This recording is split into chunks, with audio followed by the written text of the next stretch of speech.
Good evening, everyone, and welcome to tonight's Boys from the Baltic Star. We're back on familiar grounds tonight with Traveller.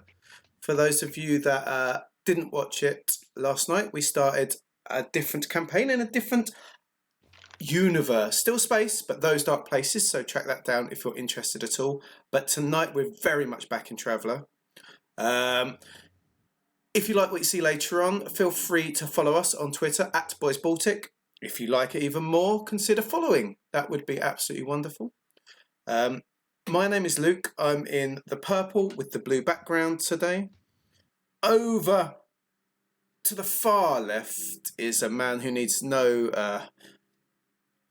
introduction, but it's Ewan. I thought I'd introduce anyway, just in case. And he needs no introduction, but he's getting one like it or not. Let's all say hello to Ewan, Ali. Hello, Ewan. Hello, Ewan. Glad you're here. Hi, everyone. Glad you're here today. Hey, Ali. And in the middle is our referee, camouflaged again tonight, which can only mean the worst. It's Ben, and I'm already upset with Ben because while warming the dice up, I've rolled 3 6s, 2 5s, and a 4, and he didn't let me save them. So he's clearly in a very unfair and mean mood today. So on that note, over to you, Ben. Mean is certainly true, but I'm not sure it's unfair because I have a feeling if you'd rolled 3 1s, a 2, and a 3, you wouldn't have asked if you could save them. Oh, no, of course not. So, last time on the Boys from the Baltic Star, following their exploration of the mysterious cove 1,000 kilometres north of Perivale, the travellers returned to the Explorer 3 and, soon after, were collected by Cat Aralesti for their return journey. A brief stop at the Hotel Coronet revealed a gift for Agnar before everyone travelled to the Commodore's luxurious mansion on Mina for lunch, or possibly brunch, where they were hoping to advance their business interests and do some amateur ichthyology. While there, they began to experience the Commodore's taste and style, but also discovered they'd been bugged. Again. This time, Agnar was the chosen target.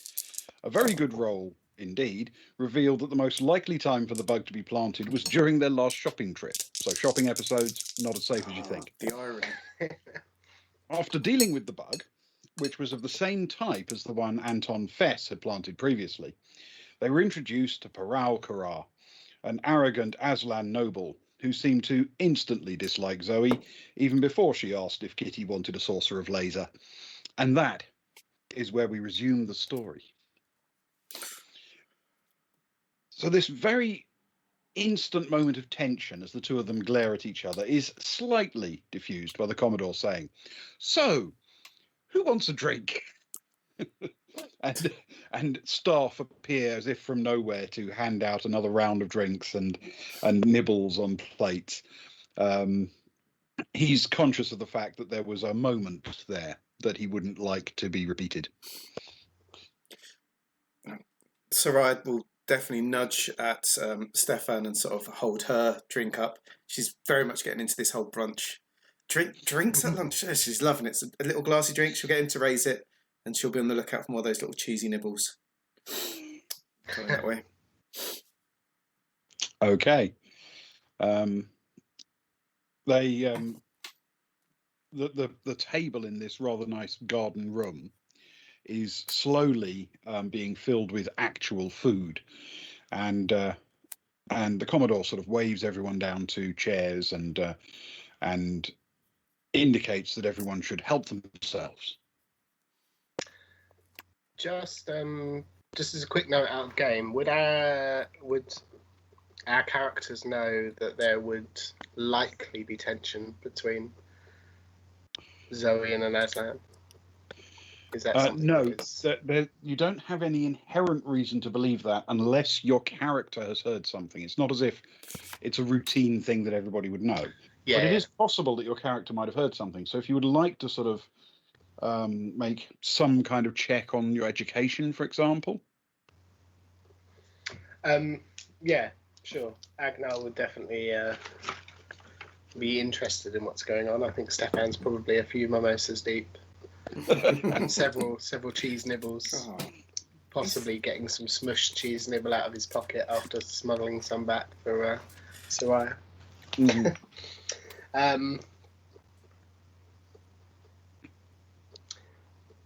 Is this just going to be a straight education I'm check? afraid it'll be a straight education roll, yes. Wonderful. That is an 8 plus 2, so a 10. Okay, a 10. There is nothing you can dredge from your prior knowledge that would imply there's any specific reason for a noble Aslan to have any particular problem with Zoe. However, the way he approached the problem seemed to be that he, at least personally, has a problem with Zodani. Okay. Cool. Which I will be making a note of.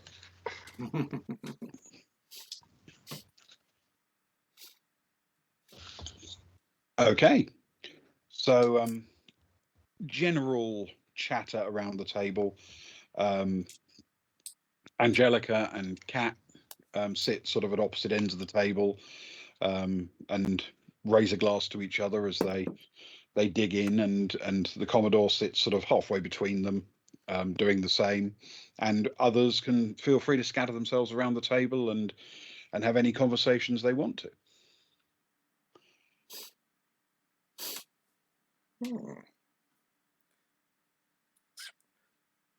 Cara will go and sit down next to Kat. It's been a while since she's chatted with her because she's been very business focused. So she'll plop herself down next to Kat for now. Okay. Just start with a little bit of small talk to begin with. How's it going? You know, how's flying? Having a good day? Weather's been good, isn't it? It's just lovely. Not been to brunch at Commodore's before. Haven't been attacked by a bat for a whole day. The whole day that's happened. Yeah, look, here's some pictures I took on the boat of the crew. Isn't that nice to see? You know, a little bit of that really, just a little bit of inane chatter, if she'll put up with it anyway. Yeah, absolutely. She seems really quite relaxed. So the Commodore turns to the table at some point and says, "So, you were going to tell me in detail what you'd found."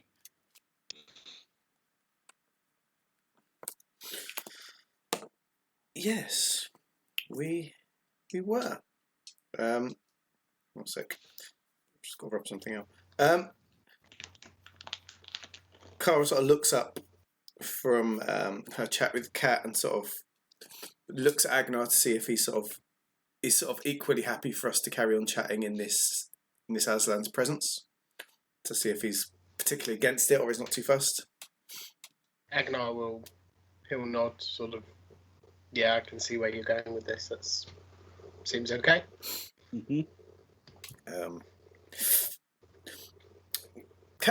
Cara will sort of half stand up as if she's about to tell a great sort of Viking epic. You know, I'll show her back. Many days ago, we had the fortune to meet with our new good friend, the Commodore. Half nod bowing, half little, glass, half nod bowing. I've suddenly gone to the French court. I've gone from Viking times to the French court. Who suggested that we might check out a place across the waters from here. And so he put on a voyage for us. And so our worthy crew got our gear together. We bought pens, we bought paper, we bought cricket hats, and finally we were ready for the great voyage. We braved the waves, we braved the sea, we braved the salt, we braved the sky, we braved the bats, we braved it all, and eventually we got to land. And once we made land, we found a strange thing. You see, for within the land, under the trees, there was the remains of a broken down stone structure. Does the Aslan seem to react at all to this knowledge? Yeah, very much so. Genuinely interested. completely ignoring the opportunity to sneer at Zoe for a moment, and is waiting for the next bit of reveal. Kara pauses a little bit and sort of leans a little bit closer conspiratorially to the table, hamming it up a bit. But you see, we couldn't just observe it from the surface, could we? Oh no. We decided together that we must do what we could, and so we searched for an entrance. And once we found the entrance, we took our last gulp of oxygen above the surface, at least, within our helmets. And bravely we clambered down into the dark below. Once down there, our eyes and our senses were overawed with surface upon surface of strange and magnificent carvings, the likes of which we had never seen before, stretching as far as our eyes could see, which as it was dark was about 2.5 meters, but still it looked good where it was. And there were pools of water. There was poo upon the floor. And there was almost the sense of poo upon the scared pants of some of my fellow travellers. But no, nay, we travelled deeper. And we found more carvings. And we fought bravely against the sea bats, for it was the sea bats' home. And they were not willing for our brave general to merely shoot them out of the sky. No, they fought back. But we fought back bravely still. And our young Stefan here took more than one for the team. But yet he did not give in, and our brave general tore them down with his hands and saw us to safety back upon the surface, where we escaped blooded and battered, but with images of all the carvings underneath that we had found. And after a long journey back and a couple of fun blogs, we returned with the truth and the hope of a fine brunch. And with mimosa in hand and cheesy nibbles for some of us, she looks over to Soraya, raises the glass, and I'll raise up the slightly tipsy mimosa glass. We have come to you, our new and dearest friend, and to you, our most worthy guest, upon whom we are humbled to be upon. And we bring you this knowledge for you to make of it what you will. Okay. Stefan starts clapping. Yeah, the Commodore roars with laughter. He loves the presentation. Can you roll a persuade check for me with social, please? Yep, I can. Okay, that's +3. Should be okay, because that is a 9. 9 plus 3 is 12. Okay. Yes, he appreciates not only the presentation, but also the conviviality, and immediately starts getting all effusive about, oh, these carvings must be amazing, Ah, my friend Paral, would you take a look at their carvings, please? And Paral, caught up in the moment, enthusiastically says, yes, if you said you took pictures, may I see them? Yeah. So Kara's she's always a bit awkward about people handling her personal device, I guess. So she'll say, of course, but let me put this upon a slightly larger screen. So she reaches into her laptop, spends a couple of... Mm-hmm. She might have lost the crowd a little bit, but she spends sort of 90 seconds copying it across and that. And she's like, for a man like you, only the larger screen I can provide is good enough. Sends it over and says, I've uploaded at least a dozen. Feel free to click through as you wish. And eases it over to him. Okay. For several minutes, he is lost in them. And And there's a sense around the table people don't want to interrupt while he's sort of studying and while he's so enthusiastic. Smiles are playing across his face. He's licking his lips like he's looking at raw steak. He eventually looks up and says, "Well, these are a treasure. Are they not a treasure?" And he sort of turns the screen to face the Commodore, and the Commodore looks and says, "Well, if you say so." I don't really know where I'd hang them, to be honest, but I'm sure we could find a place. And Perra laughs again. He's enjoying the sense of fun here. And he says, No. They must remain where they are, but oh my word. These are carvings made by the ancients. And not just any. These are the... Then he sort of catches for a moment. Well, they're unusual in these parts.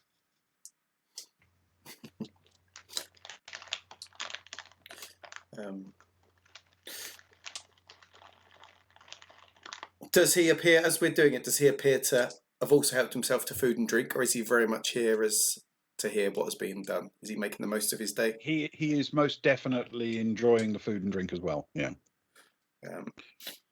Kara smiles at him and says, "I'm so glad you like him."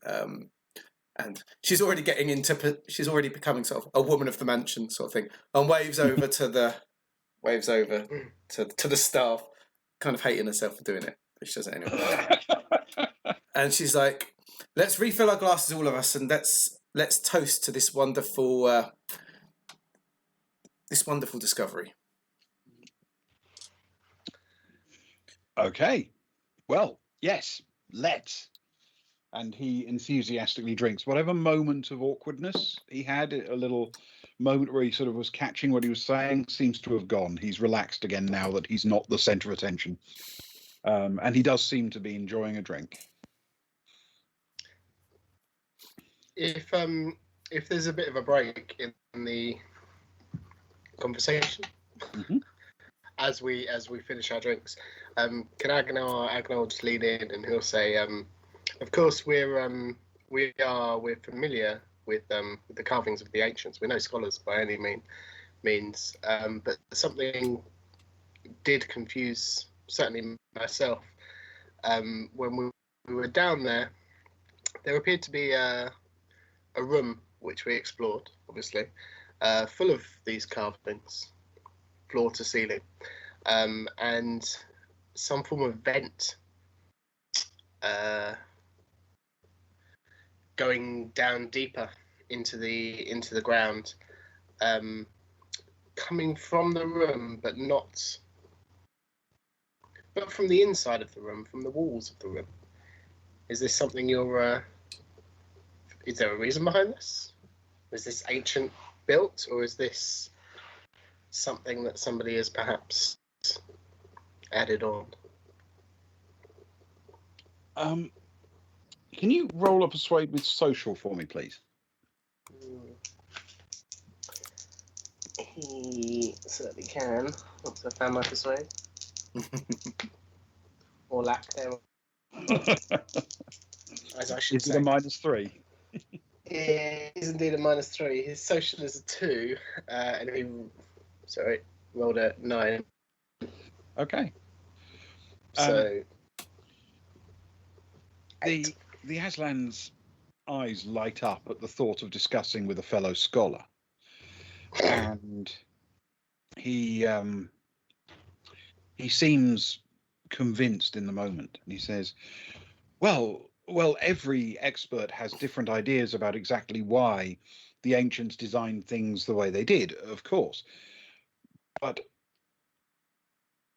what you're describing certainly sounds to me like a meditation chamber.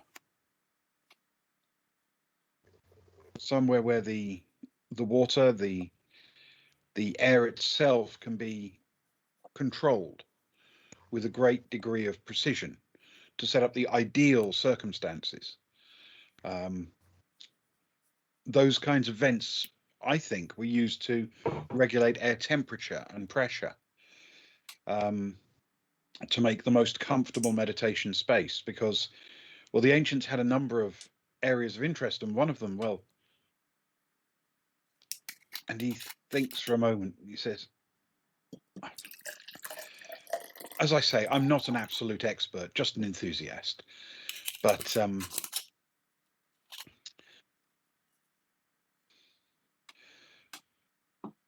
perhaps if we were to ask a real expert, perhaps just you and I could go together without anyone else. To the site, or to ask an expert. To find an expert. I mean, I happen to know where there will be a small group of experts from the University of Dillabrew arriving in system in just a few days.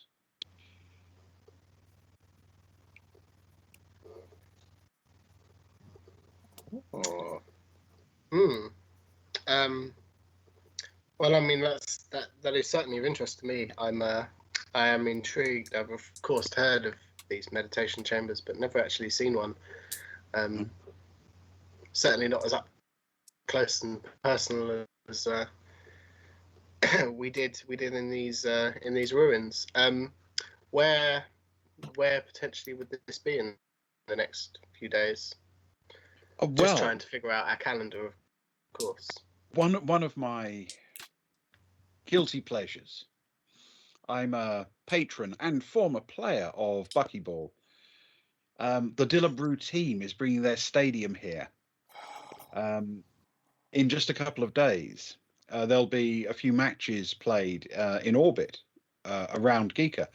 But additionally, I happen to know some of the individuals who will be traveling on that ship to watch the matches and to enjoy the journey.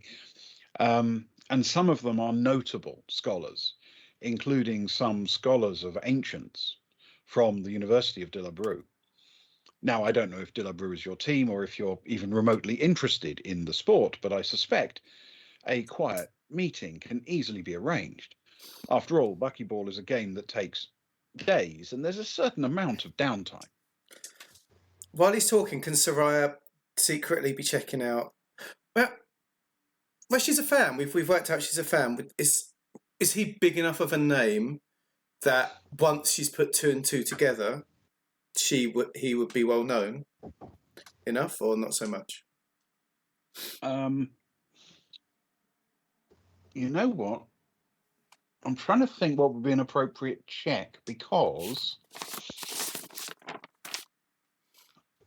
the thing I'm most likely to check on here is athletics dexterity, based on her love of the game. That's true. At least she's got a 0 on that. Ali will drink to that. She's excited about the buckyball. The buckyball is happening. Oh, not yet. We could describe every ball in detail. But okay. Okay. So she's gonna surreptitiously have a little noodle and see if she can. I will join in a drink to that. Bring it back. Yep, I'll drink to that. It's a flat. Thanks, it's a flat 8. It's a double 4.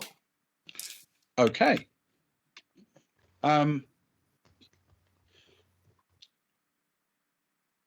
The gist you would get. No, the name is not familiar, nor is his particular position. And though, of course, Aslan play buckyball, as do people all over the galaxy, the fact is his name doesn't ring a bell. Okay. But based on his social status, his wealth, and his comment that he used to play, and people of a certain quality wouldn't say they used to play if they simply meant in their back garden. You would assume he played for a local club side, for his university perhaps, or even at an organisation like the MCC. Yeah. But not at a level which would make him a name. Got you. Think Lord's Taverners rather than playing for Middlesex. I know it well. Yeah, some poshos mixed with some former pros, raising a bit of money for charity and having a jolly good laugh and a glass of wine while doing it. I know she would be. He would be of that kind of ilk. She would assume, yes. Got you. Okay. Yeah.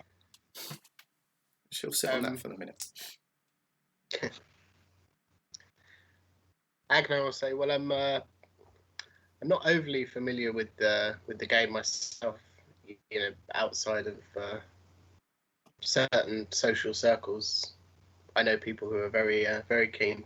But certainly some of us are very keen followers of buckyball.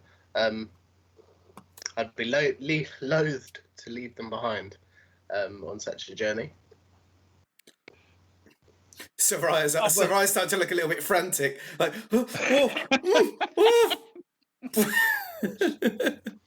Was she wearing her kit? She came in her kit. She came in her geeks kit.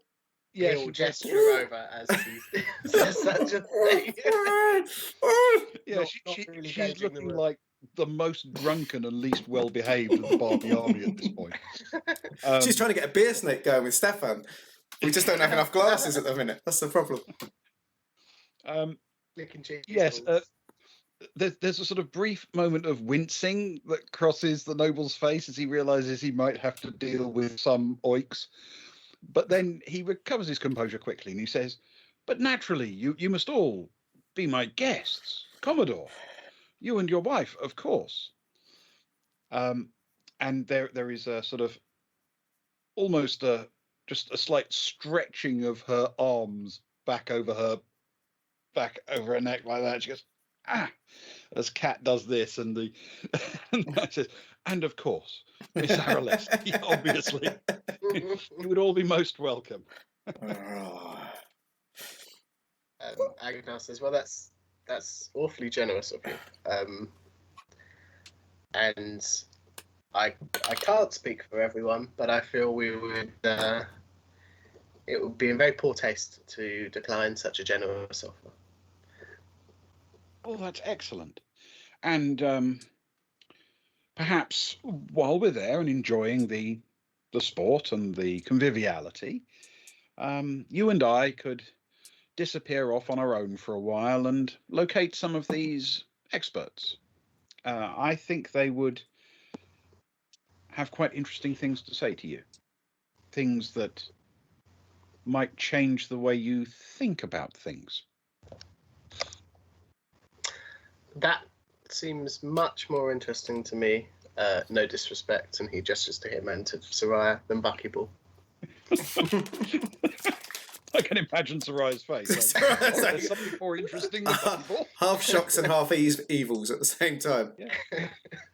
Tell me what it is so I can kill it immediately. Exactly. Yeah. Hey. I'm genuinely very excited, he'll say. Agnar's the sort of one that will turn up in a tie and spend his whole time with his back to the game, just hobnobbing. Oh. He definitely is. It's very well. I don't know. He might. It depends. I suppose it depends on the crowd. If it's high social enough, that will definitely be what he's doing. If he doesn't fall in with a group and have a few drinks, then he'll probably resort to Daddy Agnar mode.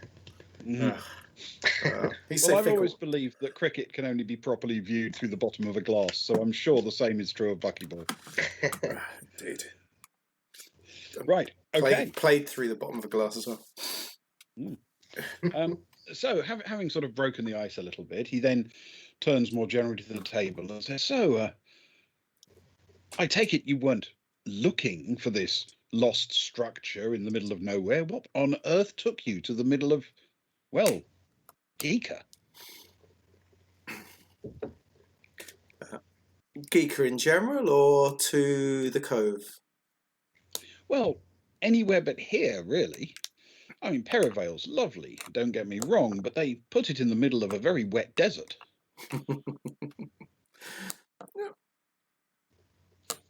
We like to travel. We travel on a large ship, which provides everything we need, mostly whiskey. Kara sort of looks at Agnar for that. And He raises his glass. and we've made it the way we want it to be. Plenty of chance to relax and enjoy ourselves while we move between systems. And it just so happened that, what with the promise of Earth Park and other such interests on Giikur, we couldn't stay away. It's our first time here, and again she looks at Agnar, and I think for some of us it's already our new favourite planet. Just quickly, as she looks at Agnar, Agnar's got his little device out and he's sending a message to Kara. Okay, fair enough. And what is the message? He'll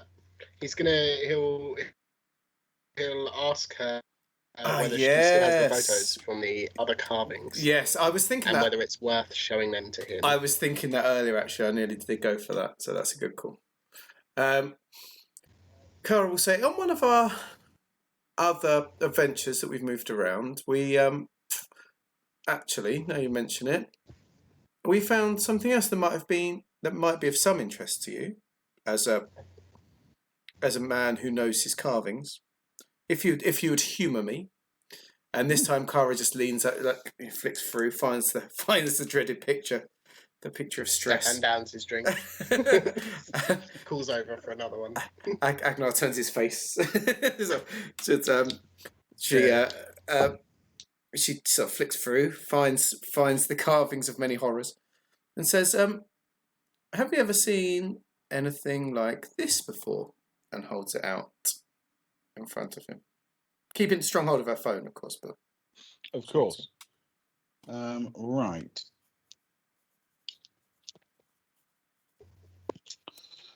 Okay. He looks at them with a degree of curiosity for a good moment. And then he says, now, where on earth would you find something like this?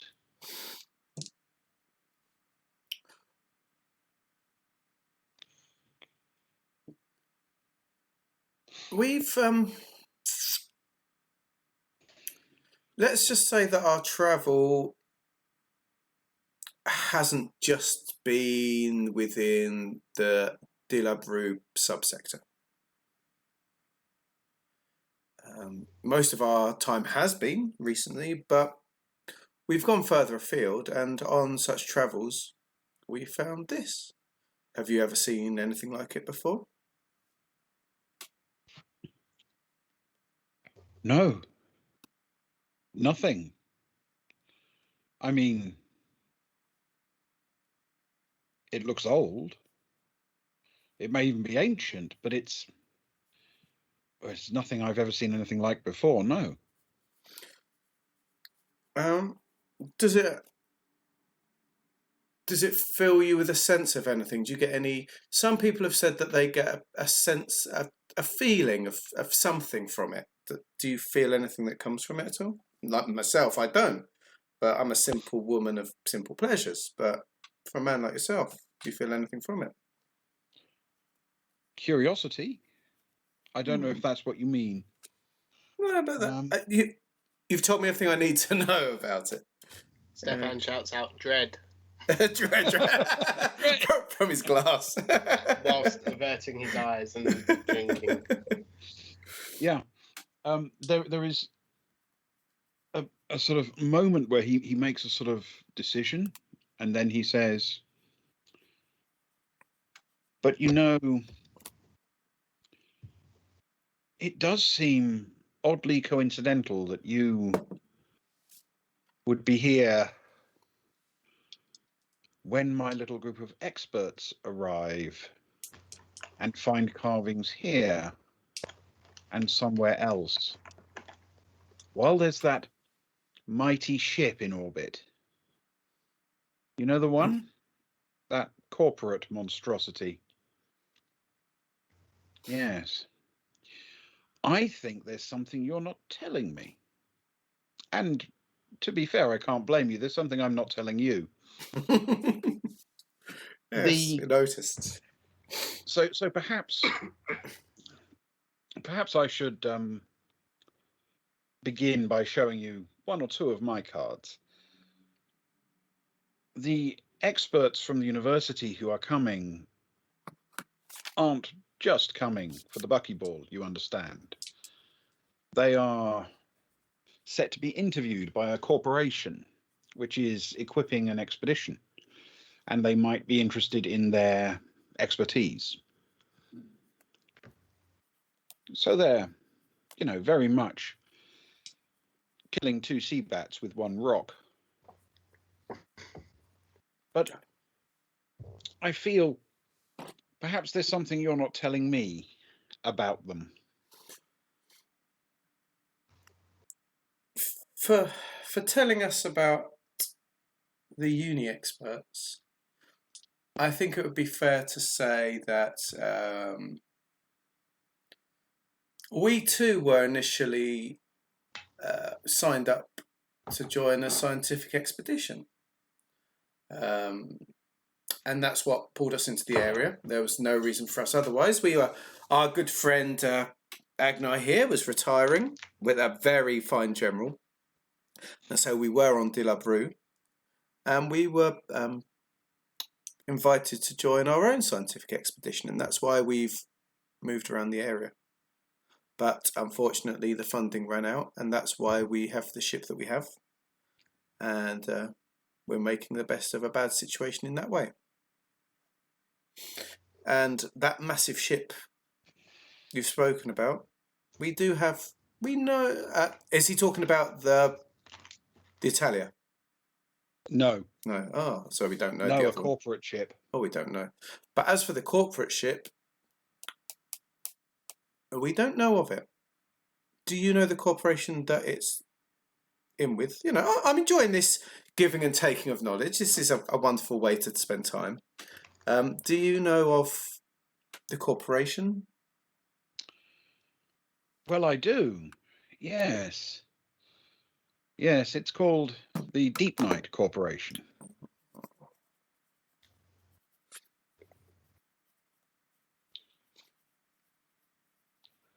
And it seems to be very much in the Imperium's favour at the moment.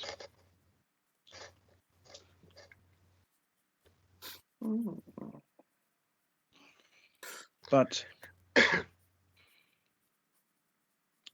may I ask an impertinent question? Well, we're all friends here. Your scientific expedition brought you to Giikur. Our scientific expedition took us to... It only took us as far to the Jewel of the Straits. What's that place again? Tufa. Took us to Tufa. Tufa. We got as far as Tufa. And that's where the money ran out, and we had to start taking passengers. Ah. Have you ever been to Tufa? I haven't had the pleasure. No. If you're a fan of calamari, it's the place for you. I enjoy food greatly, but with due respect to our host, seafood has never been my personal favourite. Then you may find the planet somewhat lacking. But we were there for a reason. They were checking out new planets, getting some more data for planets that didn't have too much information about. And that was the plan. But sadly, the money ran out, and that's where the expedition left us. Might I ask if it is your perception that the money ran out unexpectedly? Oh, I think it did. You'd have to ask the ship's captain, but I believe it did suddenly vanish. Oh. Well, I think that's quite interesting. Don't you find that interesting, Zodani? And he just turns his gaze focused on Zoe. And she raises a glass to him, looking quite relaxed, and says, "All before I joined the ship." That's true. Agnar will say, well, that is very true. Some time before, I believe.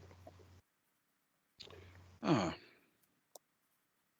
But it certainly seems not so much at the time, but seems interesting now, given the I suppose serendipitous situation we find ourselves in. It's interesting. One might have more detailed questions, perhaps, were one in your position. Me, I live a life of very little intrigue. But I will absolutely ensure that you are treated to a lovely trip on the stadium craft. And, well, I think we're going to have some very interesting meetings in orbit. However, I must go about my business. I want to spend some time at Earth Park today and then return to my own spaceship. I'd very much like to stay in touch with you over the next couple of days to sort out some details. And in the meantime, I hope your ongoing business relationships prove fruitful for both the Commodore and yourselves. And he stands quite expansively, sort of pushing the chair back with a degree of grandeur. Gives a little nod of his head to the Commodore in acknowledgement of being the gracious host. Turns and sweeps from the room.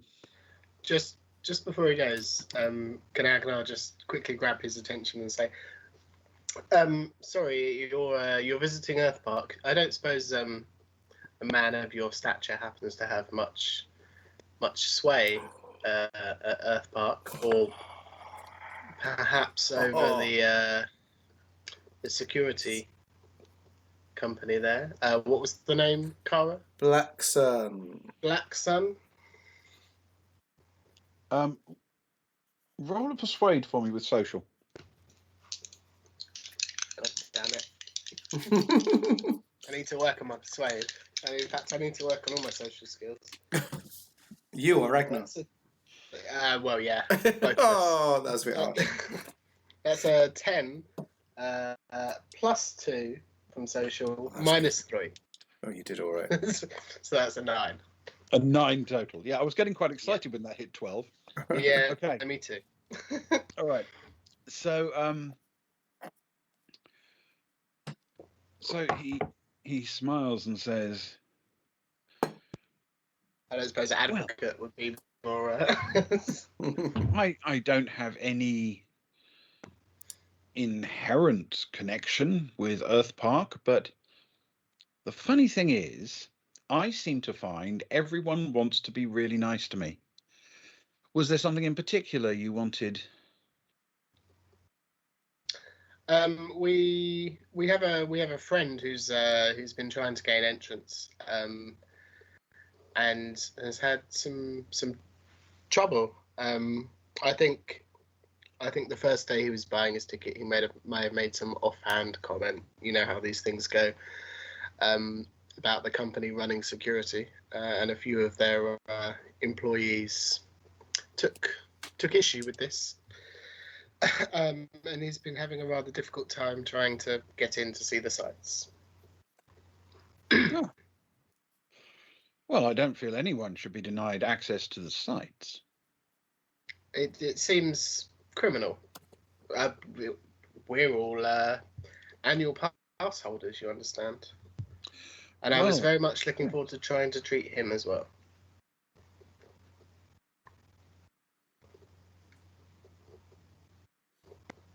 You know what? I wasn't planning to actually buy a pass myself, you understand. I thought I'd just fly into that forest they have and walk from there. When he wants to come in, how about I just give him a lift in the same way? I'll have had a dry run today, made sure that I don't get too badly shouted at. But as I say, people are oddly acquiescent around me. So, yes, I don't anticipate any problems. Yeah. If it works today, then I'll give him a lift in tomorrow or the next day, whenever you want. That's most generous. I think he will be very much entertained by that method of entry. It's not his usual, but it will entertain him greatly. Do you have a man whose contact information we could pass on to him to arrange the possibility of this? I actually do, but not technically a man. Yes, her name is March Temple. Wonderful. We shall ask him to be in touch, and we will also ask him to be more than grateful for you helping him out with his sightseeing. He's an interesting type, but the culture will do him the world of good. Excellent. Yes, that sounds lovely. Well, thank you. I shall bid you good day. Thank you, Commodore. I don't know if you've shown them your pride and joy yet, but maybe this afternoon. And the Commodore sort of puts a big grin on his face and says, I haven't yet. And there's a big sort of laugh exchange between them, and the Aslan sweeps out, the door closing behind him. Angelica, immediately as the door closes, says, he is so charming.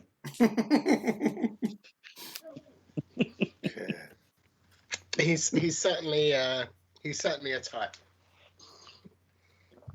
Yeah. Yes.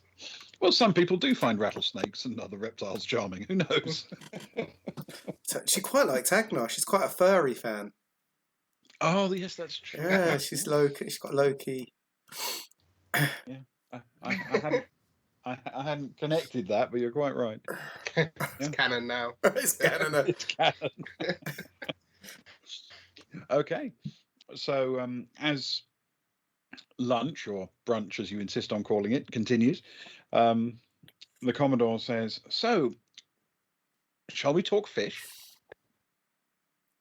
Oh, fine. I thought you'd never ask. Let's talk fish.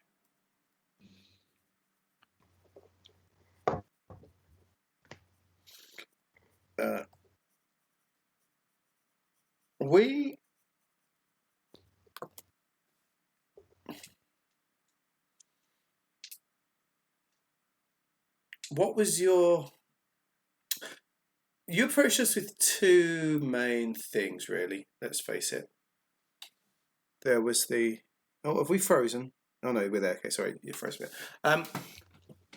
You approached us with two main things. One was to look into the bay for a place to dive for the sightseers, and we also looked at more exotic fish for export. Those are the two things, weren't they, really? Yes. Whether or not we could find a suitable place to a suitable type of product that you'd be interested in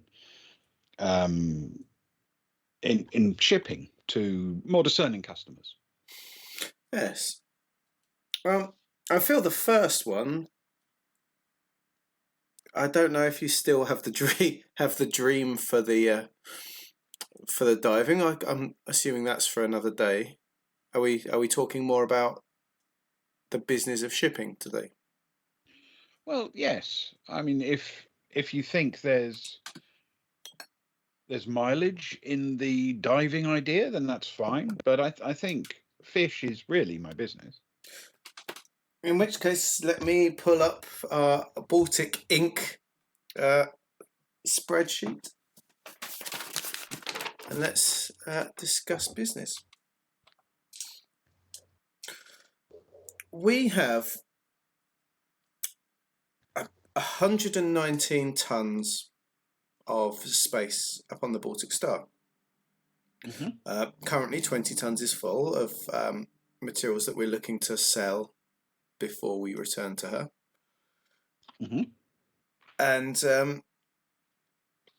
we would be very interested in taking on board some. He likes to go. His was about frozen, wasn't it? We talked about the other day, like big fish frozen nicely, looked after, so they can go a long way. Yeah, so we'd interested in taking a large cargo of exotic and large frozen fish that would be of interest on other planets to show off your wares. You know, plaster your name and your logo over it. We'll make a big thing of it as we go. You know, work as the middleman. Understood.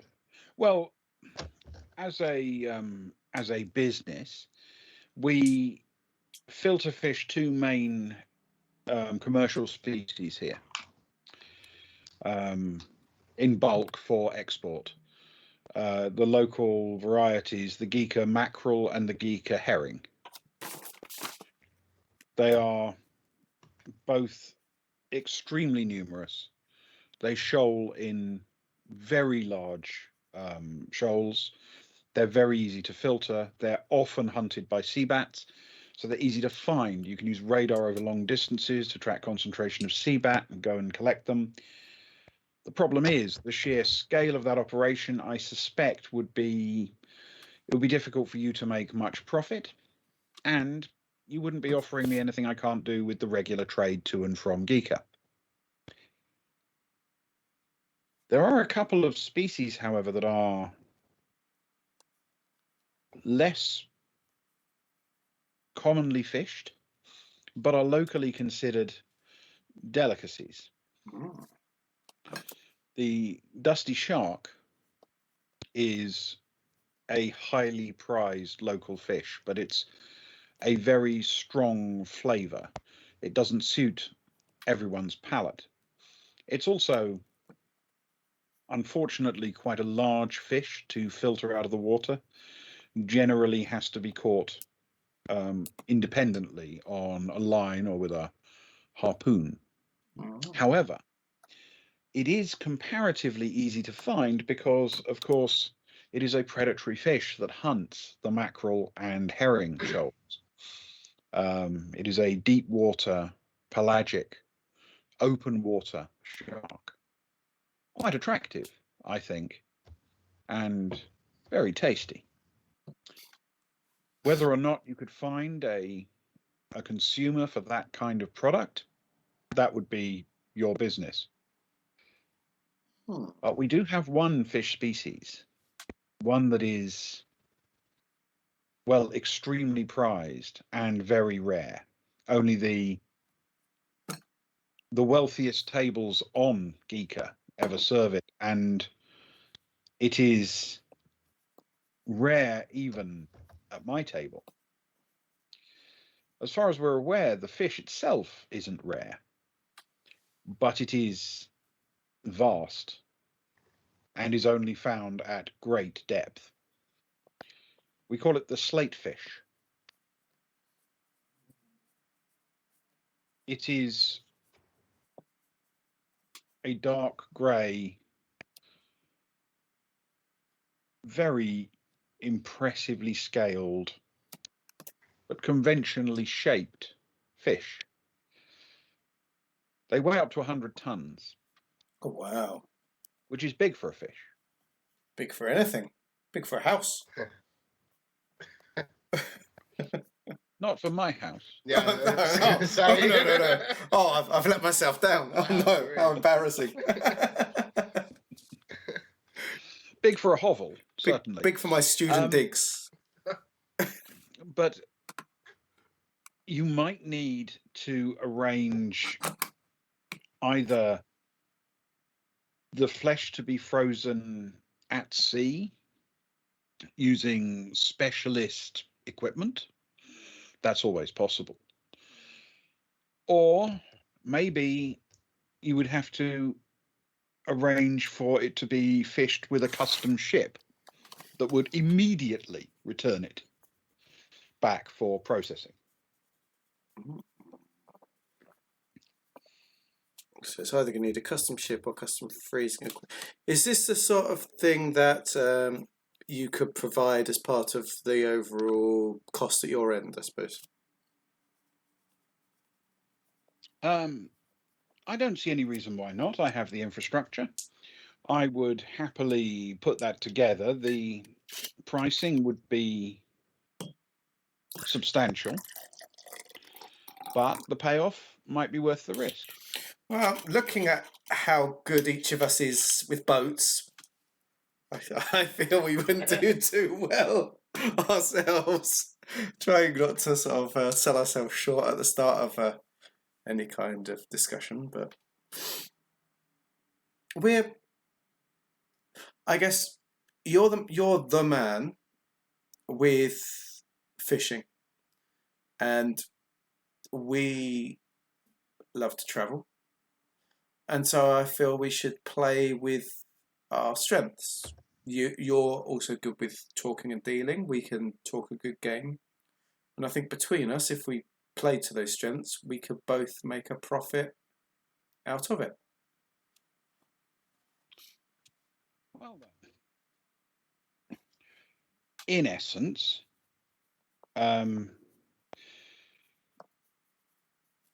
according to sources around the galaxy, we can usually ship out mackerel and herring at our usual rates at under 400 credits per ton. Obviously, the price varies up and down a little, but usually think 400 is about right. Mm-hmm. We do get a reasonably steady, if not consistently reliable, supply of dusty shark. That, about 2,000 credits per ton. Now, as for the slate fish, that's something I don't even really know the economics of.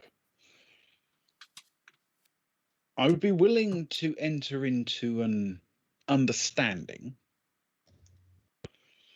at least to get us started, of, shall we say, 25 kilocredits per ton.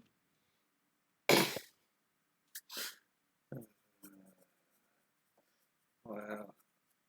Once the actual economics have been more established, we will learn whether or not that price is too high or too low, of course. So that's 25. That's 25k, yeah? Yes. 25k. Yes, I'd be willing to offer you a ton of slate fish on a reasonably regular basis at 25,000 credits per ton. It is a very rare luxury item, you understand, and it's hard for us to source.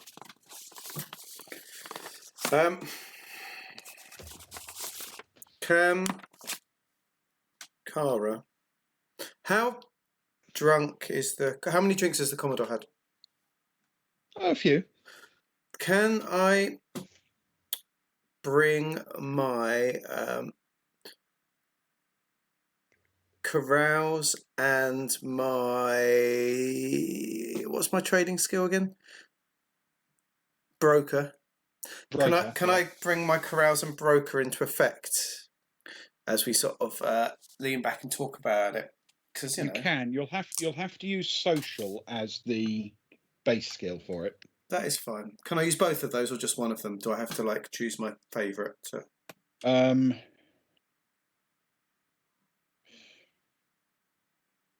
You know what? Given how convivial the day has been and how much trust he's developed in you, yes, you can have both. It was a good story, and Agnar was schmoozing like It was. a schmoozer. We've been very social. We have been very social. For us. For we haven't us. tried to assassinate anyone. I know. He should feel fortunate about that. Okay. So social plus carouse plus broker. Okie dokie. So Cara will say, I think, Mr. Commodore, now that we're good old friends, I think you're, and I can see what you're doing, but I think you're being a little bit playfully. She'll say, I think you're being a little bit cheeky. So that sort of playful look in her eyes, I guess, in trying to get that vibe. Let me roll to see if I'm good with my playful look in my eyes, or if I'm basically just like twitching and winking badly. I think. Let me see. I'm all right. I'm all right. I've rolled well. 10 plus 3 is 13. It's very good. Very good. 13. Yeah, so I think it's quite good playful winking. Almost like a soft punch on the arm. She's trying to catch, you know what she's like, but she'll try and catch the sort of the vibe of it a little bit. She's like, yeah, I think we've been through a lot. We went and scoped out the thing. Poor old Stefan nearly lost an arm. Stefan winces. An extra larger wince. And, can I just say, this was an opposed roll, but he didn't have any actual bonuses he could add. It was just, something for you to aim at. And I didn't know what it was going to be. And that's what you were aiming at. This is like high-level negotiation skills. It really is. Over brunch. It was a good time to get a 13. It was a good time to get a 13. He thinks for a second and then he chuckles and he says, it's not fair for you to take on all of the risk before we even know the economics. Of course, you're right. I'll tell you what. I'll offer it to you for a little less than the price I could get it on the tables here. And then if you can turn a profit, that's good. If you can turn a good profit, we can even up the price later. Let economics determine. How about 10,000? Oh, now we're talking. Much more reasonable. Is the shark seen as an aside, is the shark seen as something that's again for the middle to upper classes? It would be seen more as a treat. Okay. People would live on a mackerel and a herring, but they would have a shark starter at a smart restaurant, Yeah. And Kyra will sort of smilingly say, and the shark at 1,000?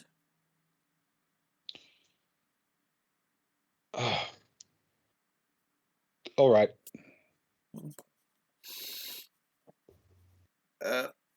She'll look, as she always does, to Agnar, really, and sort of huddle him over, and she'll sort of say to the Commodore, we have to have a discussion. We're loving what you're saying, but of course our money is a pooled thing. We're a pooled resource, so if you'd bear with us for a minute, please haven't, it's not my house. Please have another drink. Help yourself to the snacks. Make yourself at home. Go and have a look at the paintings. Yeah, exactly. Come put your feet back. We're just gonna have a chat if you don't mind. Classic. Oh no. Tell you, she's gone lady of the house all of a sudden. I'm quite disappointed in her, actually. Yes. Okay.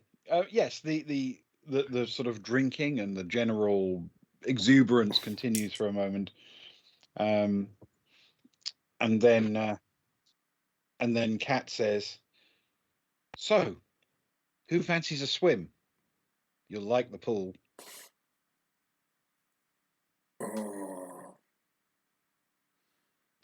I fancy, both of mine fancy a swim. Yeah, I do, but I want to chat to Agnar on the way out, if that makes sense. I don't know if he wants to go, but... Yeah, absolutely. Yeah, Agnar will say, I'll come along, but a gentleman of my complexion, shall we say, is not best suited for swimming in light company. Oh, He's a furry guy. there he is. It's gonna drip everywhere, and he's gonna smell a wet dog outside of the game. You can have a good shake by the side. He can, but not in polite company. He's well versed in social etiquette. I think he would have learned early on that swimming is not best done in polite company. Polite company. Oh, bless him. Okay. All right. So as the party sort of rises and the staff collect up what's left of the drinks to carry out with you towards the pool, you want to catch up with Agnar? Yeah, I'd both playing as proxy for all of us, I guess, really. But so we've got 45,000 credits in Baltic ink, as we called it back in the day. Mm-hmm. And Kara sort of says to him, "Look, I basically want to give all this to poor people. I want to sell it, even if we make a bit of a loss. How do you feel about it? To start with, we can make a bigger deal of it after, but let's sell it. We'll take a hit on the first one, and we can keep the things running. But let's make it a mercy run. Let's bring the joy. He doesn't need to know who it's going to, as long as it's selling. Let's bring the joy." How Agnar will have a think, and he'll say, "For what was the price? 10,000. 10,000 credits per ton for slate fish, and 1,000 for the shark. That seems real. That seems quite decent for shark. That feels like people could start buying it in the shops a little bit more at that sort of price. I feel if we sold just it so you know, cost. the base price, which obviously you can undercut with a good roll or a good source location, as you're getting here, because it's obviously a fish producer. Yeah. The base price for food is 500 credits a ton. Yeah. So it's double the price of good food, but we can work things through. It's not big losses. There's 45,000 anyway. Kara's happy to take a bigger hit, but it was all that talk of fancy stuff. How much? It's more the conversion rate that it's far too late on a Friday for my head to get around how much, say, the equivalent of an 8-ounce steak in tonnage would be from that. So how much would they be paying for it? So what we've got 65,000, and sorry everyone, this is a Matty moment. We've got 65,000 credits dropped into Commodore, which she's willing with good rolls to rinse as much as she can off the jewelry producers or whoever it is that we're meeting up in a day or two, and she'll push hard for that as best as she can. So hopefully we should get more than that, because we worked out that the odds should be better, and we've got 45 anyway. So she's not saying let's drop 2 million credits into loss, because we still want to get some back, but if we can get something off the other person as well, even if it means just making it a little bit more affordable for the people, breaking even. Do you know what I mean? Like we'll take up the slack, bring the joy to other people. Yeah, I mean, if you literally wanted to ship quantity of food for the price, then he's offering you a pretty good rate on mackerel and herring. Yeah. You'd be able to get a ton for 400 creds, and depending on where you were selling it, the market price would average around 500. So your sale price, if you went to somewhere that really needed it, where they might actually have a market price of more like 550, 600, and you were offering it at 450, you would make a theoretical profit and be very, very well received as you say, a mercy run. So what we do is we take a mix of all three. We try and make we try and make the money on the mackerel, which therefore bumps down the cost of the other two things a little bit, and we still come out of it with a little bit of money on top. Okay. Because it's food. Average out our GP. Would you be happy with that if we did that, Agnar? Yeah. Okay. Agnar will I'll agree. I see no issue. I take no issue with that. We're making good money anyway on our everyday work, so why not give it a little back? Can I, while the swimming happens and so on, and can I request a break while I do some maths? That'd be okay. You most certainly can. So, shall we get you to the swimming pool before the break? Yes. Tell us about the swimming pool. Okay. So, heading back into the house and then downstairs into that underground passageway. Kat is almost skipping excitedly as she leads you back past the Cezanne, Van, and Cotswolds, back into that passage, and then turns in order to take you out into the swimming pool surround. The swimming pool turns out to be built in that basement, but underneath essentially a glass roof, which looks up through a portion of the grounds, the garden. You didn't notice that from outside, but the swimming pool looks initially a pretty straightforward swimming pool, apart from the fact that at one end of the room there is an arch built into the wall, and the swimming pool runs right up to that arch, and the water continues into it. And Kat enthusiastically sort of directing everyone, you change there, kind of thing. Grab yourself some outfits and get yourselves in the pool. You are going to love the pool. Oh. And she's like giggling with excitement at the thought of what you're going to enjoy about the pool. And once you've had a chance to all, put on your relevant costumes, except for Agnar, who presumably has meandered outside to enjoy the countryside a bit, since he doesn't want to swim. As soon as you enter the pool, you realise that the sides of the pool aren't actually sides the way you thought they were. From above, they look like they were a bit shiny, perhaps. But once you're in the water, you realise that the sides of the pool are made up of the sides of an aquarium. So on your side of these almost invisibly transparent glass panels is a swimming pool. But on the other side is an aquarium filled with exotic species of fish from all over the galaxy. And the aquarium follows into the wall alongside that tunnel. And Kat enthusiastically swims through this passageway, and as you swim through, the sort of gently and softly lit aquarium also continues all the way down. And at the other end of the passageway, past a couple of little bar areas that have been cut into the sides of the passageway where you can pick up a drink from a serving person, the whole arrangement, including the aquarium, spills out into an open air end to the pool as you emerge from underneath a sort of sloping grassy area, and there is the surround to the actual edge of the swimming pool which you were at on the outside.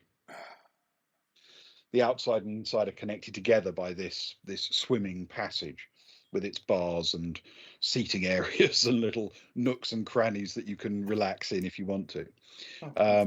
And the outside swimming pool is like an outside swimming pool. But again, when you're in the water, you can easily see that if you duck your head under the water, all the surround of the swimming pool is lined with this impressive sort of tropical aquarium, sealed from the swimming pool, and of course roofed as well. You can't reach into those, but they give you the very strong impression as you swim around in the pool that you're swimming with these exotic fish.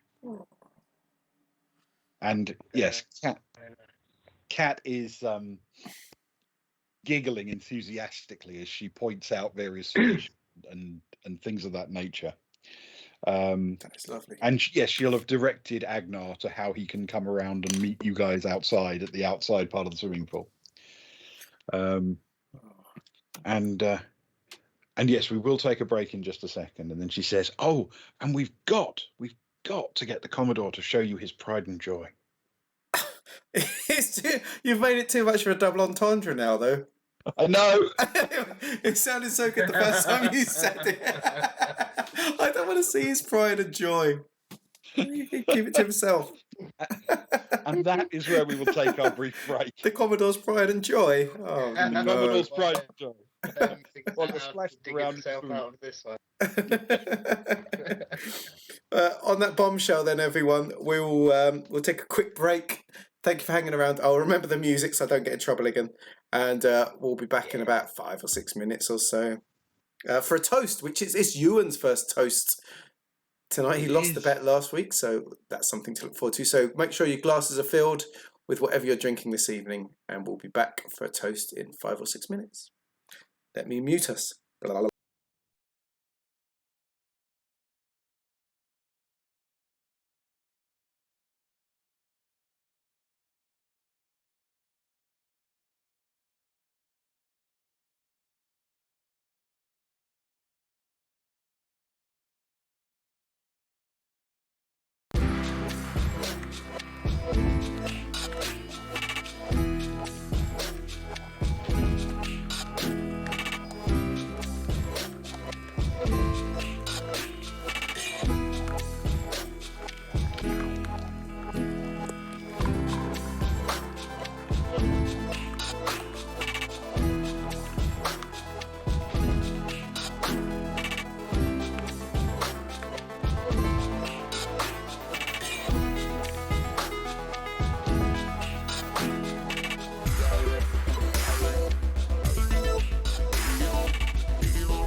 Welcome back, everyone, to part 2 of our Magical Mystery Tour. And for the first time since we've been streaming after the break, I'm handing over to Ewan.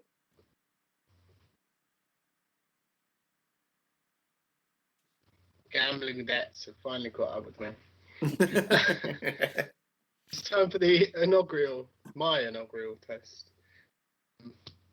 Every week at this time, we ask that the crew and the passengers aboard the Baltic Star join us in raising a glass to the Baltic Star. This poster boy, I suppose. He is the man that you see on screen. He was the barman aboard the Baltic Star. He is now after some serious injury and poor planning, I think, on our part. He joined us as I want to say a bounty hunter, but he's probably more of a snitch. He joined us as a barman, which felt like a bit of an upgrade at the time, and he died on world with us.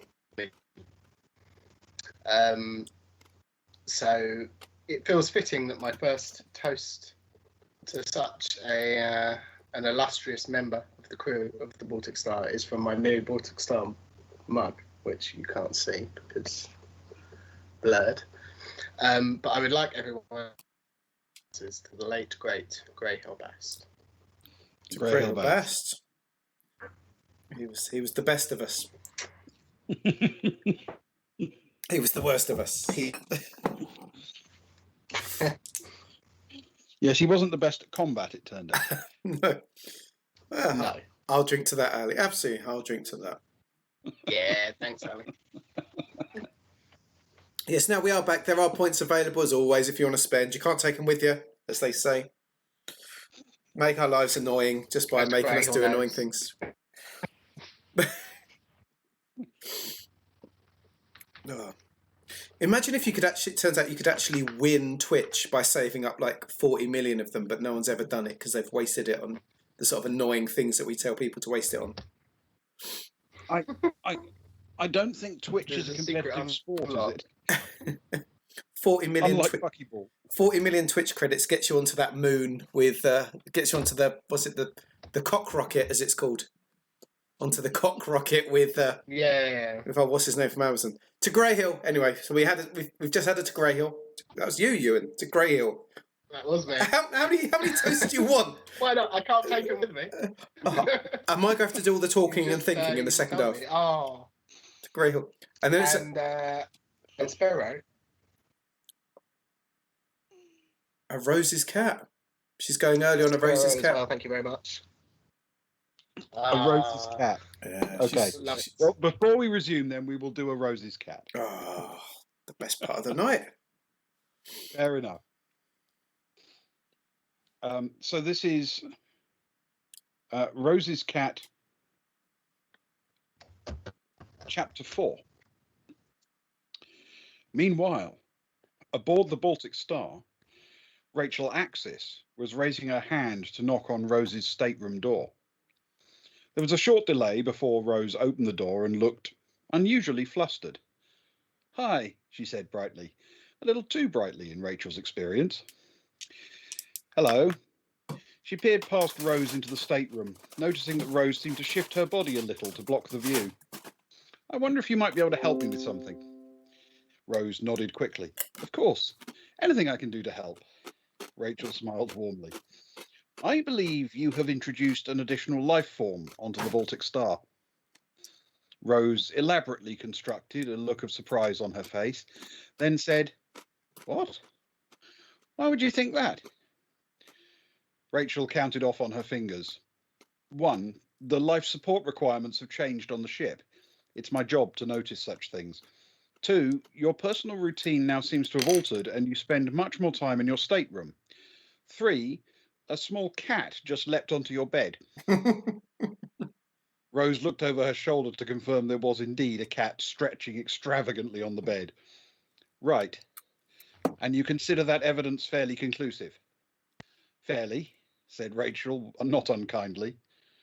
What's her name? Rose smiled. Caboodle.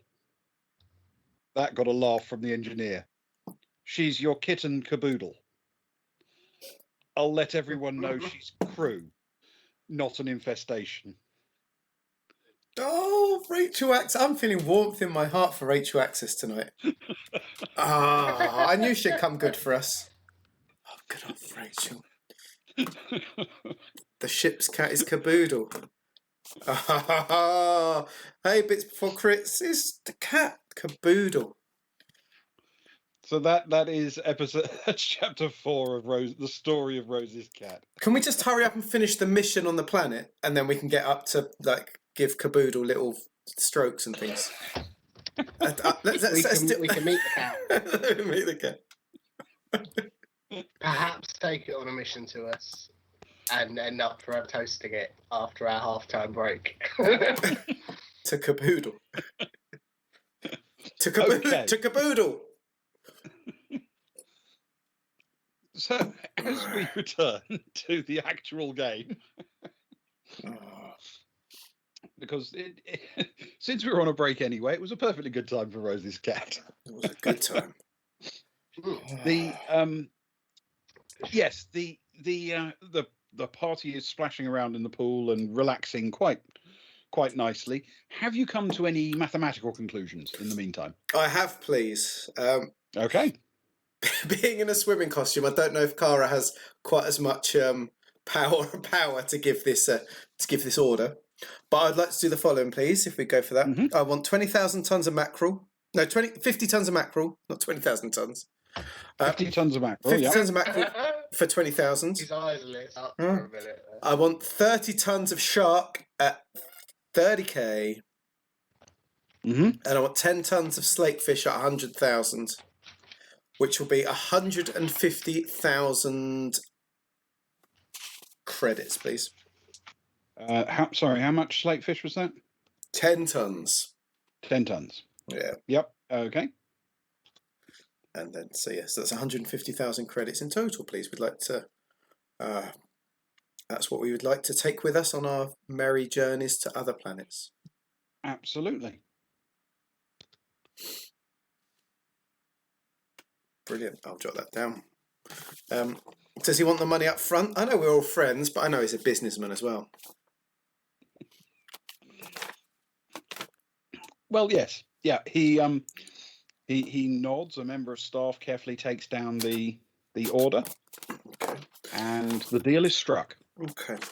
I will work out some maths while you two lead the way for a second, and then I'll say how much everyone owes. Okay. Yeah, Okay.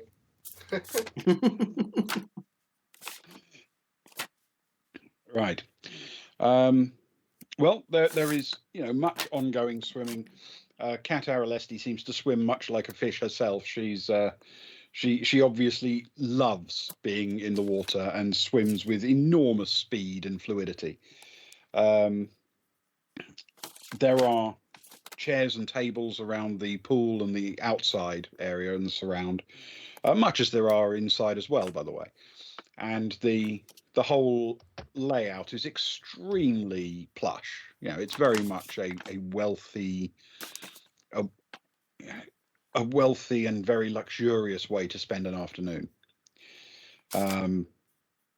And there is, the opportunity to loiter and to swim and to chat and catch up with other things. But all of these are they are pure entertainment. There's no pressure at this point.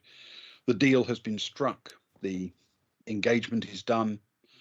Everyone seems to be relaxed and enjoying the afternoon and its warm and very still weather that you tend to get up here. Oh, very nice. Agnar will probably wander along awkwardly on the side of the pool and just, I suppose, take notes of the surroundings, the gardens that we're in, or whatever's going around. and I very much imagine that Stefan's taken a mimosa with him. And probably one for Soraya as well, if she didn't have one. There sort of, propped up on the side of the pool, like half I don't want to let go because I've had a few, and half this is quite relaxing. There is no, there absolutely no difficulty finding a member of staff to bring you a drink or hold on to your drink while you splash around in the pool and then come back and retrieve it from them. I've worked out Soraya's now had 6 mimosas. I'm a bit worried about her. I'm not sure she should be swimming. I think she needs to get out. She might get out and sun herself a little. It might take the help. Someone might need to like push up and below like her knees as she's trying to get out. She's going to sort of roll up onto the grass and just sort of lie there, just taking in the. It is a lot of vitamin C, and I'm about to get from the sun as well, the old vitamin D as well. Mm. She's going to roll over onto her back and just have a little snoozy. She loves her vitamins. A good day of vitamins for Soraya. A lot of vitamin B. A lot of vitamin B for buckyball as well. Well, yes, you need some vitamin B for buckyball. Yeah. Well, it's a very complex You game. get half-time orange pigments buckyball that have been soaked in champagne, perhaps. It's the closest I can come up with to a mimosa. So many vips, man. It's all about the vitamins today. What does fish have? Fish has a lot of vitamins as well. Yeah. We're on peak vitamins tonight.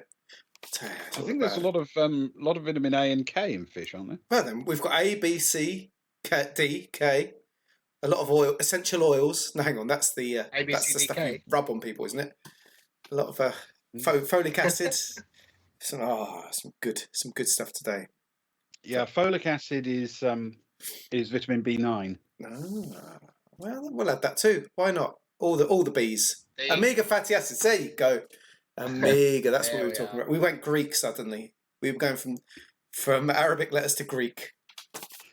Don't say we never teach you anything. Well, Sparrow taught me, but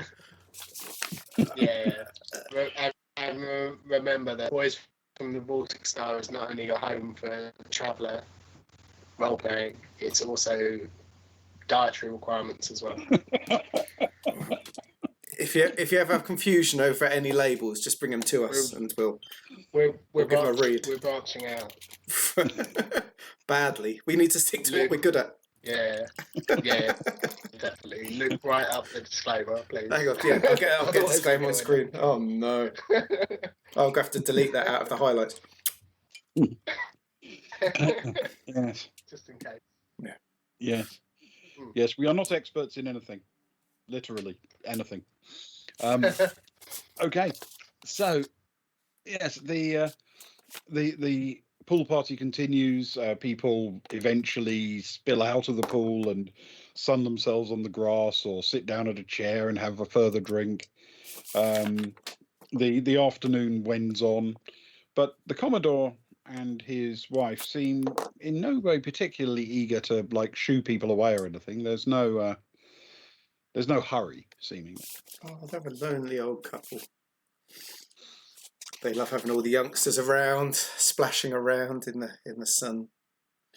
Well, certainly he's got form liking the youngsters around. Yeah, that is true. He's a bit of a filthy creep. He does want to show us. What was it? He wants to show us his pride and joy. His pride and joy. I'm a bit worried about that. While we're splashing around, you need to take away 25 grand from each of your 2 guys. That's the pay-in for the fish. From each of them. Okay. Got it. 25. At some point, Kara's going to look up from the pool that she's splashing around and having a fun old time, and she'll look at the Commodore and say, "So, tell us about your pride and joy." Well, that's on the other side of the garden. You'll have to come with me if you want to see it. Oh dear. You're all coming with me. You're all coming with me, right? Oh god. Agnar will stroll along the side of the pool and join them at yes, Agnar. whatever end Okay.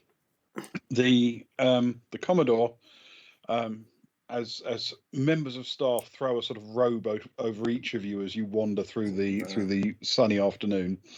The Commodore walks straight sideways from the pool through a path that takes you essentially across that central corridor that you passed before, and to the other side. And on this side of the garden, there is a nice little copse of trees, which he leads you through a little way. And in the middle of this copse of trees is a little fenced enclosure. Oh. And he walks up to the enclosure, and inside, in a very well appointed, if not particularly huge space, is an enormous female Smilodon, a saber-toothed cat, exactly like the ones you've seen at Earth Park.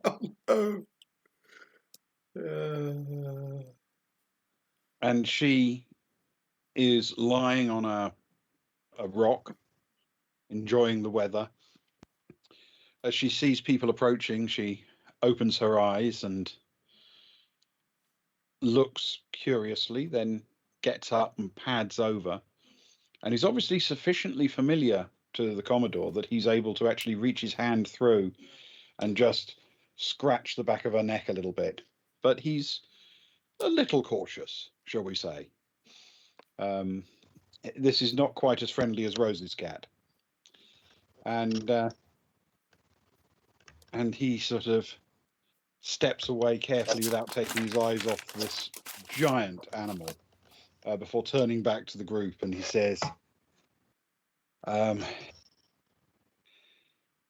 there she is, my pride and joy.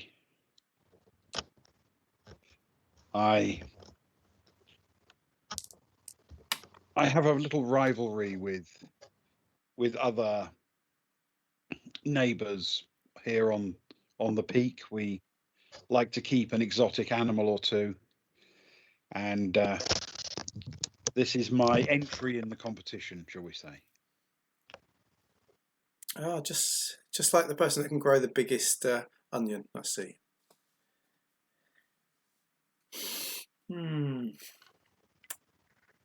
Does the Smilodon seem happy in its enclosure? The deal's a survival check. The fish deal's been done, yeah. With intellect. That's all. That's all. I like how I just automatically knew where this is going. Survival with intellect. Okay, it might not be good enough. Oh, it's going to be okay.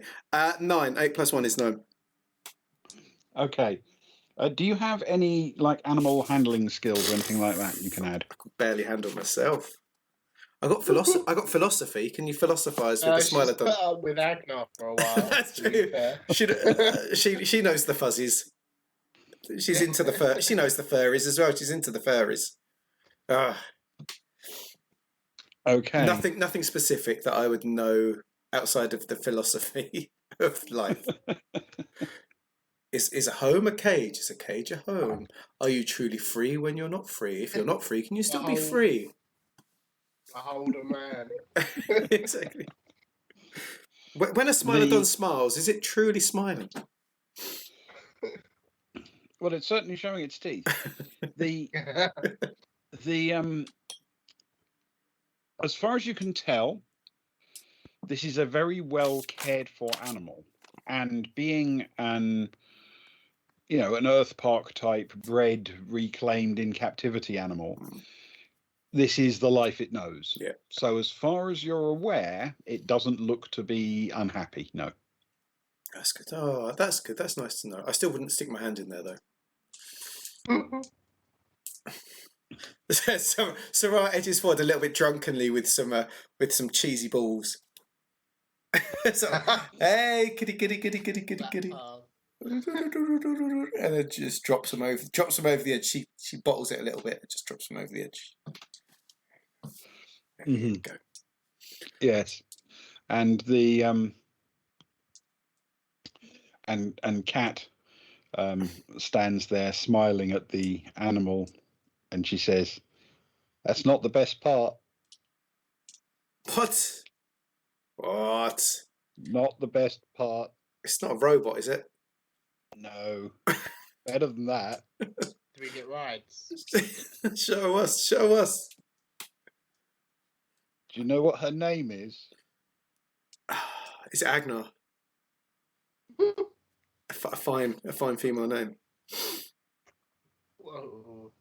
Commodore, tell them what her name is. And he turns around and draws himself up to sort of full height and says, "She's named for a couple of previous generations of my prize pets. So she is known as Glorious Donald Spiffy Whistle III." No. Glorious Donald Spiffy Whiffle. Wonderful. Ah, Agnar says, "Well, that is a truly magnificent name." if only Mr. Leno was here to see it. Well, It's such is life. He can catch it on VOD. Glorious Donald Agnar Spiffy doesn't Whistle. say that. Saraya drops a few more cheesy balls in there. It's a pleasure to meet you, Glorious Donald Spiffy Watsits.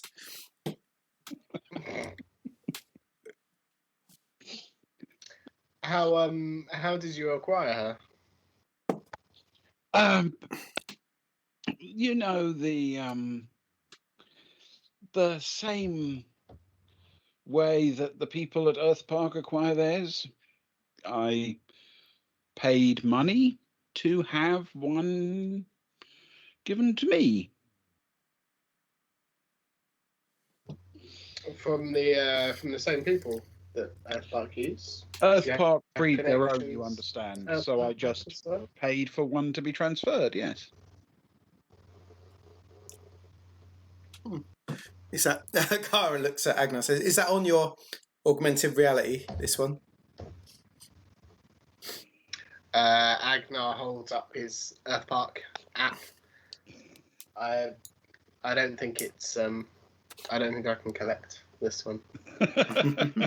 In fact, I think you do all have of his smiles app on your is on all- your list. Yeah, he's all ticked off, and I think from my memory, he saw everything. I can give you some information if you wish.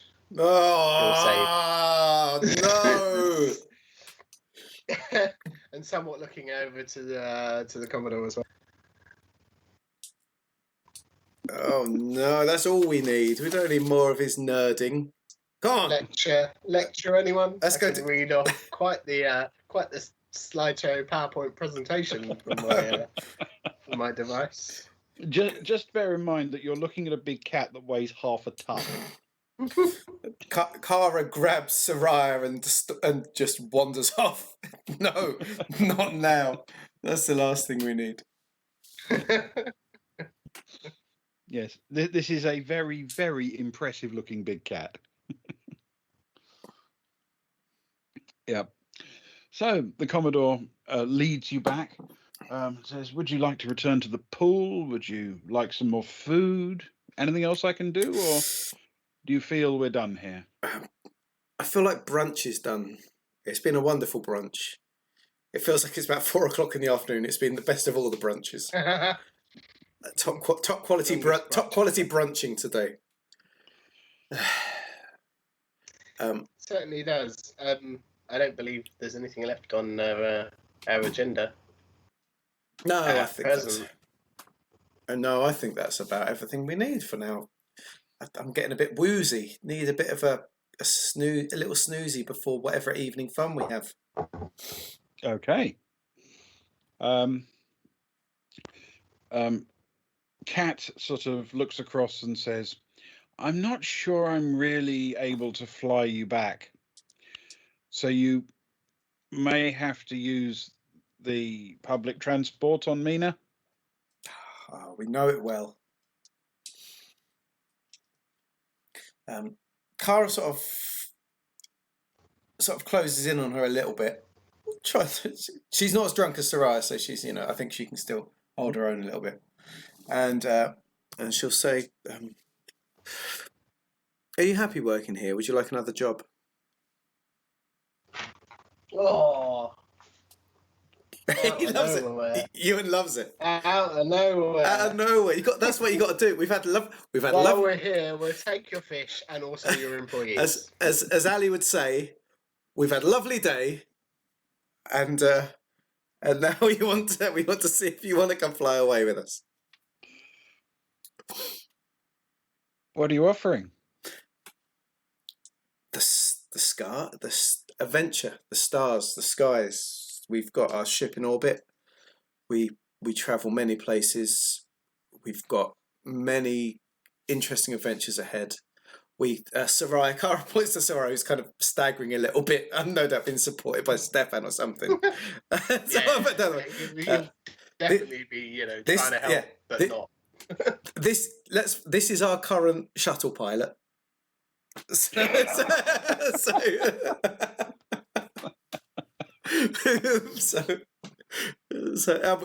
we've got a kitten. We have got a very beautiful little kitten, and we've got. Apparently, yeah. We're about to take part on a buckyball cruise for the crew. If you want to join us. Yeah. Because she was going to come along, wasn't she? Yeah, because she was invited, wasn't she? She was invited, so we could be like, we're going to that anyway. Yeah. Come along, think about it, spend some time, decide whether you want to or not. Come and, pop up with us beforehand. Come and look at the ship. But we'd definitely be happy to offer you all sorts. Jump in on the shares on what we're doing. Just a venture, I guess. You look like a girl who loves it. From the first moment I saw you and I forced my vlogging on you, you look like someone that longed for the dark beyond. I could see it glimmering in your eyes. At least think about it. That first night in the Cascade, I think Agla will say, was, when it hit me that you've more life in you than perhaps this world has to offer. The only thing that hit you was those double whiskies. That's Roll a persuade with intellect for me, please. I'm glad you've chosen the good things. At least I haven't had to roll an animal with strength. I don't know why, but I've got to wrestle the Smilodon to prove my worth. Don't give him ideas, Luke. No. What was it? I hit a 9, and to be honest, whatever, I've got like at least +3 or 4 with that. Okay. She checks to make sure the Commodore's not too nearby, and she says, "Well, it would be nice to put my other skills to use." Oh, what other skills do you have? Well, I can fly anything, but the Commodore doesn't really go anywhere much. He's got a starship, but it barely sees any use, so I never get to fly it. It's mainly aircrafts and shuttles, pretty dull things. Yeah. If you've got a ship for me to fly, maybe. I think that we have a pilot on the Baltic Star, but the poor man spends 22 hours a day stuck in that stupid cabin, whereas we know that he loves. He's got that slightly. He has that slightly camp, crowd-pleasing vibe about him that I feel that he misses through not having people. And I think he would, between him and Soraya, I think they would both love to have someone looking for adventure that would be willing to fly, get involved, explore new worlds, seek out new life and new civilizations. Maybe a bit of boldly going and maybe a bit of less boldly going, but we would love to offer you those things. Let me know when you ship out. maybe I'll come with. It would be our honour. I'll say, and worst comes to worst, if he doesn't want to give up any of the flying, I'm pretty sure Stefan's still got some ship shares. We can always buy something. Oh, He does have ship shares. Slightly smaller, obviously. yes. They wouldn't stretch that far for a ship of the Baltic Star size. No. Like, lighter. But Something to take us down to planet or around in space, I suppose. Maybe. Excellent. As we go, Kara will whisper into Kat's ear. As we go, can you just say, "Hi, this is..." What's Kat's surname again? Aralesti. Hi, this is Kat Aralesti, and we're at the Commodore's house. And she holds up her phone to her for a bit of vlogging, hoping that she might play along with it. Hi, this is Kat Aralesti, and I'm at the Commodore's house. Hey! Kara bounces in. We've had a wonderful time. Kat's here. It's happy times. We're glad to have you, Kat. And this is my main girl. She's the best person on the planet. She's recommended all the best places. The Cascade, the lakes, the fish, the skies. She's the one. Gives her a little fist bump. And then off it goes. And off we go, I guess. Quick out of the game question, Ben. Mm-hmm.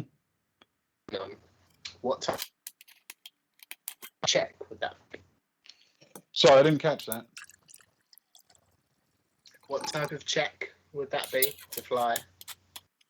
Or to Yeah, you essentially have pilot skills in a number of different crafts. So there are capital ship levels, and then there are starship levels, and then there are small craft levels. So the impression she's given is that she's actually got starship skills as well as small craft. She's similar to Soraya, but I would imagine with higher skills. Okay. Or specifically on about the ship that she didn't want to fly us back on, that we've just came in on. Oh, that's an Commodore's house. An aircraft. That's an aircraft. It's heavily customized to allow it to land on water, basically. Look, you're too drunk, Agnar. Yeah. A good friend tells you when you're too drunk to drive. That's an airship, isn't it? We're going to get... Agnar would say, if you wouldn't mind us borrowing it, I'm pretty sure I can get us back. Look, no. You've had a few. Let's be responsible, man. We're all about responsible driving here on the boys from the Baltic Star. Okay, let's get the pub. Let's get the bus. Let's get that quite right too. Let's get the public. Oh. Look, if you Carl will be like, if you're bored, reaches into her pocket, hands him a spray can. If you're bored, keep yourself entertained with this. Write something interesting on a wall as we go past. So you head out through the front of the estate into the sort of largely very, very light traffic sort of ring road that runs around that enormous central park, and cross into the park and head off towards the sort of public transit station. So which way are you guys going? I need a little breather in the Cascade, to be honest. Are we mid-afternoon? I know I joked about earlier. What time of day is it? Yeah, it's probably now, of an order of 3 o'clock. Yeah, something like that. So the two things we've got personally left to do is, so today, the old mate Karam went to the Earth Park, and hopefully tomorrow he'll take Seva. At some point, Kara's got to get in touch with the dealer, but that's not a problem. We can sort that out. And the one other thing we have to do is, and message Sever, and we have to do Deep Night, which we could probably do tomorrow. So what if we go back to the hotel, say hello to Tim, have a little snoozy, have a bit of time in the rooms, message Sever, and then we can gather together for the evening to do some kind of evening stuff. Okay. So you hop onto the transit, head back around to the station in Lata that's closest to the hotel. Actually, there's not much difference between them, the two stations on Lata. And you meander back to the hotel Coronet. As we're meandering back, and we're all a little bit drunk, I think. Stefan's more drunk than he would be, Ewan. He's sort of he was drinking a lot for him. Can we check to see if that baldy man's following us again? The bug man. Stefan was definitely more relaxed, sort of off the streets than he would normally be. He was. Okay. For sure. So you can have a streetwise check with intellect. Okay. I've been drinking. Do I need to? Am I okay with that? No, I'll raise the difficulty for you. Don't worry. Everyone just looks the same. I'm probably not going. Oh, no, I don't know. I'm telling you, these dice, warm dice. 9 + 2 is 11, but with a high difficulty. 11. Okay.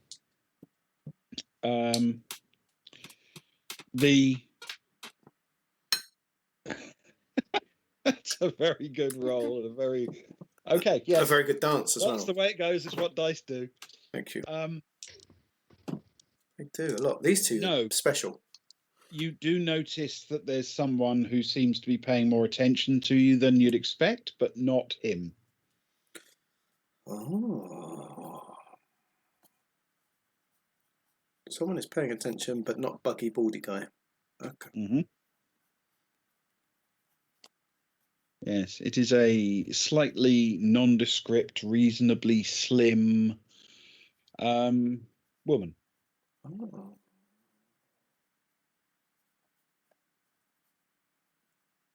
And we don't recognise her. It's not Stefan's beau from Austin. Who made the check again? Was that? It's Cara. So she's Cara. seen her, but she didn't spend that much time in her presence compared to anyone else because she was outside the room for most of it. You know what? I want you to roll. I'm due a bad one. I've had 3/4 good rolls tonight. Unlike last week. I rolled badly last week. 6, 5, 4 that you rolled to begin with. I did. I want you to roll. No one was here for that, but all of you watching, I rolled a 6, 6, 6, a 5 and a 4 and a 4 as a practice, and I wasn't allowed to keep them as spares. Very disappointing. Sorry. Carry on. I think you need. Oh God. Okay. Yes. All right. I've got it. I want you to roll a survival check for me, please. Survival. Okay. Oh no. Hang on. Okay, just a flat survival. Oh, it was going so well. Yeah, here we go. It's all gone wrong now. A 6, a flat 6. Okay. You don't recognize her immediately. She does seem arguably a bit familiar, but it could just be one of those faces. You know, there's no guarantee. To be honest, just reading Sparrow's comments in chat. After that many mimosas, I'm seeing about 6 eyes on every person, to be honest. Yeah. I think that's a good call, actually. Brilliant idea, Sparrow. Okay. Extra work for Ben is always good. He's probably Sparrow. He's probably Yeah. saved this person from 4 planets ago, just in case we came across them. Lousy, sneaky swine. Oh. I'm just grumpy because I rolled badly for once. I think it's 6 planets ago. I'll drink to that. What, me rolling badly? How dare you? I'll certainly drink some. Yeah. Okay. Yes, you may or may not have placed her, but Okay. but She's but familiar, not- but I can't place it. Okay. Yeah. Okay. She may just have one of those faces. She's not someone who stands out in a crowd, put it that way. Okay. It's definitely not the girl from the Last Planet. Osin. I remember Ben describing her as quite the standout person. Yes. It's what drew you to her. She was a lovely girl. Stefan. Sil Salva. Yes. Yes. Sil Salva was an unusually attractive woman. Yes. I think Cara would notice attractive people when she was a bit drunk. Okay. I believe that about Cara. Yes. Yeah. Well, back for her. She'll carry on following her feet back to the cascade then, I guess. Okay. Fair enough. So make your way back to the Hotel Coronet, and then, as you say, after Whoa! lobby, Savraya's drunk and she's just entered the Hotel Coronet, right? she has into the lobby. Tim! She leans drunkenly over the counter. Arms over. A bit too close to him. Tim! Is it a recognisable Tim or is it a new Tim? No, it's a completely different Tim. How many Tims are there in this lousy hotel? Have we ever had the same Tim more than once? Tim. Yes, you've had the same Tim twice. Oh, Ali, good girl. Thank you. Yeah. Tim. So lovely to see you, Tim. You're the most attractive Tim I've seen so far. And it's not just 4 hours of mimosas that has led me to this belief. I truly believe. Hey, you look good. I truly believe. Lost weight. He lost weight. Oh, skinny Tim. Skinny Tim. Having never seen this person before. Yes. Excellent. Yes, he sort of looks across and says, "Oh yes, of course. Welcome back." Sara's tapping into her phone to try and do the little scan. She's trying to do 100, but she's a bit drunk, so she gives him 1,000 by mistake. Yeah, here's a little something. Okay.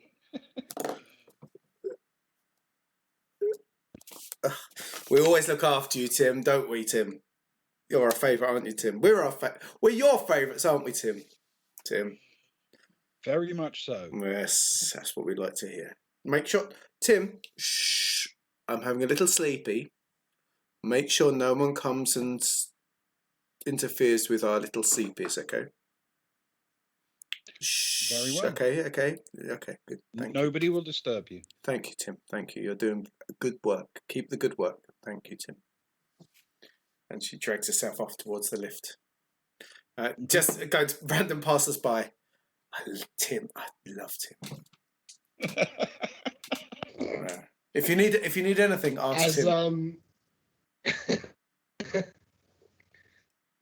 As Sarai walks away, having just said nobody disturbs our little sleepies, because Stefan leaned in a little bit closer and just whispered to him, "We're being followed," and then turn and walk away. Okay. Yes. Obviously, he doesn't know that we actually are being followed, but he's messing around with him. That's what we do. To be fair, he's heard enough about him that he's going to. Stefan does. He's going to assume that at the very least, store detectives will follow you everywhere. That's very accurate, actually. Okay. So you return to your rooms for a little bit of sleeping off before heading out, and I think that's a good time to break. Nice. I missed the Cascade. I look forward to next week. Well, you can make that your first stop next time. Assuming we make it that far. Who knows? It could be the TPK episode I keep promising you. You never know. It could. TPK episode we all deserve. Knowing the pace that we work at, it could be. We might never get to Cascade. So, for those of you that's still around, we're starting to chill out a little bit afterwards. You're welcome to stay. If our viewers go down to 3, we're stopping because we've got to keep our numbers good. But, if you're around. Something we do want to talk about, actually, so please stay. This is important for everyone for the next month. I'm going to flick it up, if that is. We're going to have what's called the Summer of Love. When was the actual Summer of Love? There was an actual Summer of Love, wasn't it? Was it like the second half of the 60s? It's probably 67 or something, isn't it? I do remember the 60s didn't actually start until 65 or something.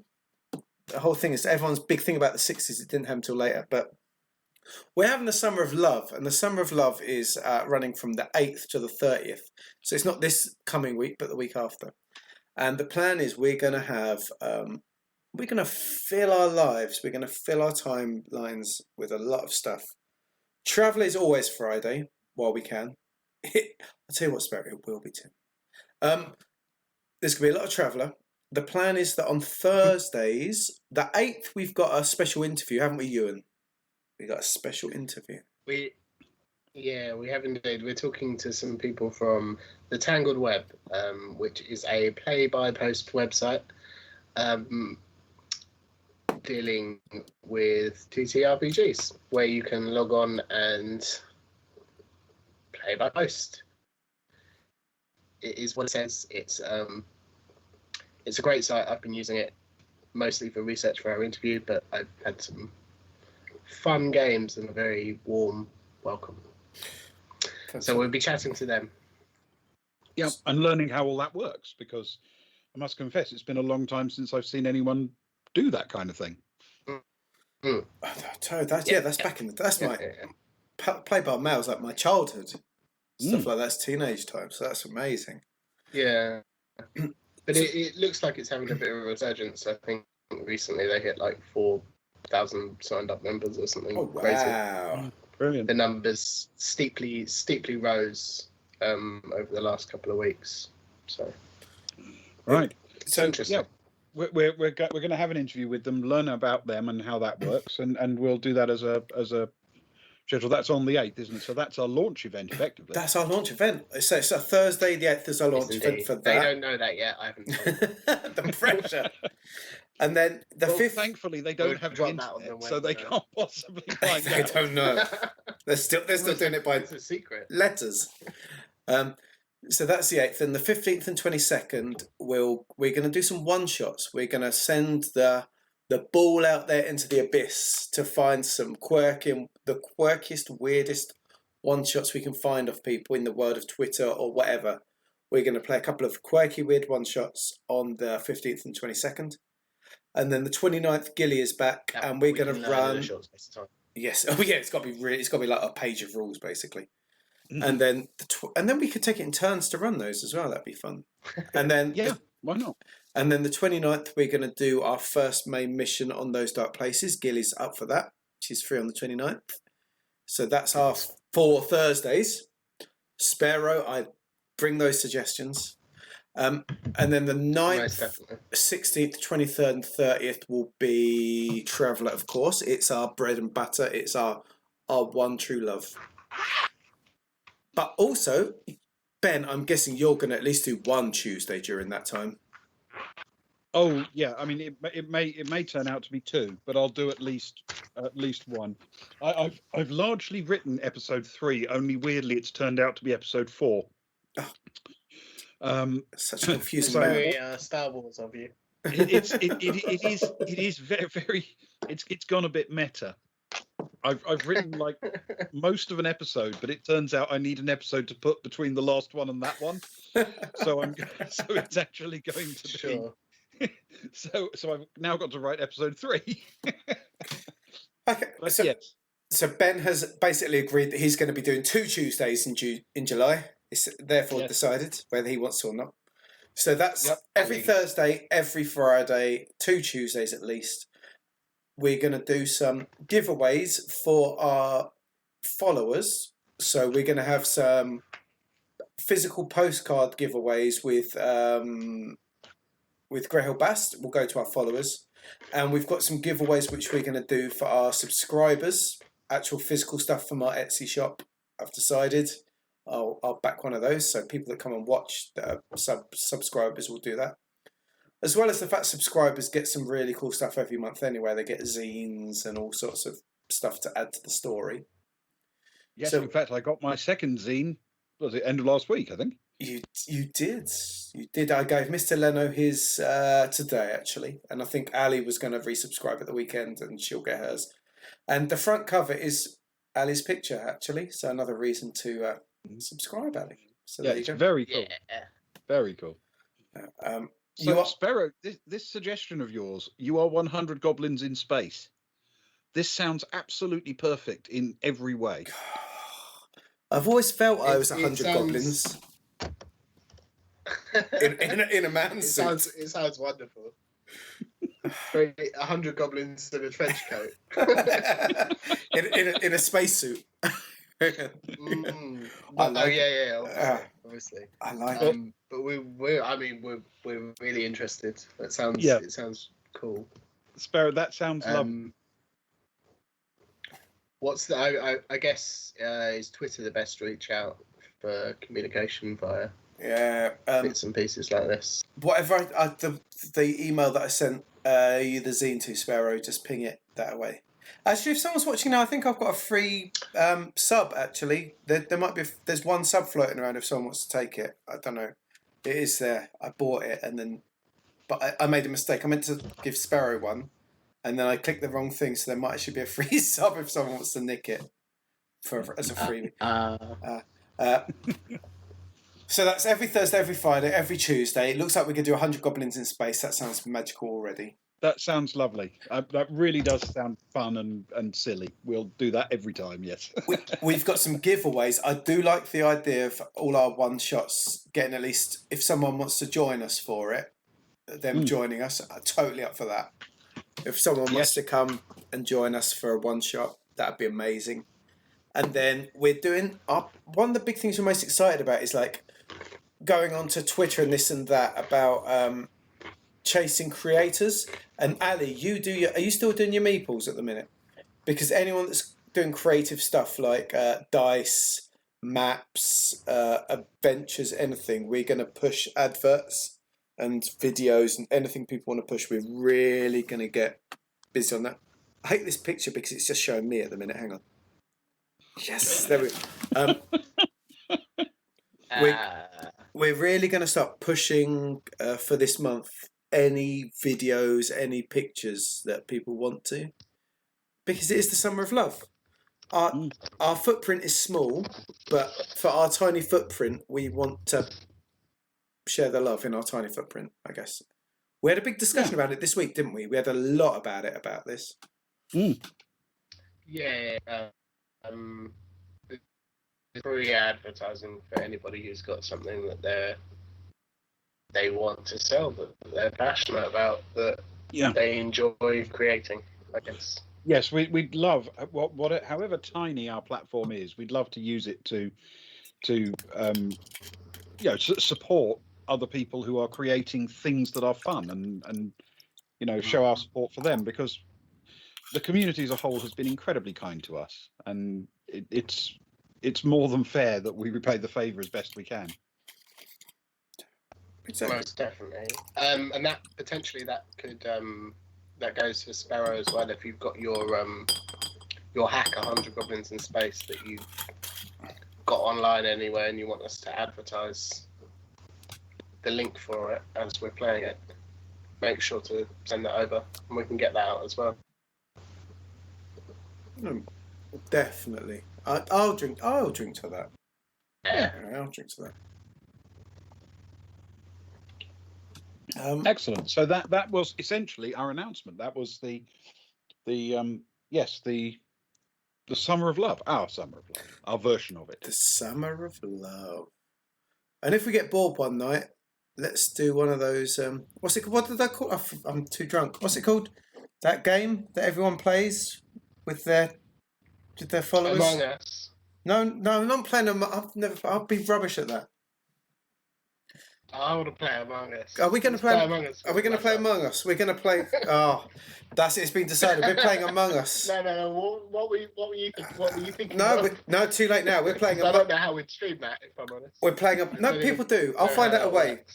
Everyone does it. The boys from the Baltic Star are now officially playing Among Us. I feel sorry for Ben, who's about 93 and doesn't understand how these things work.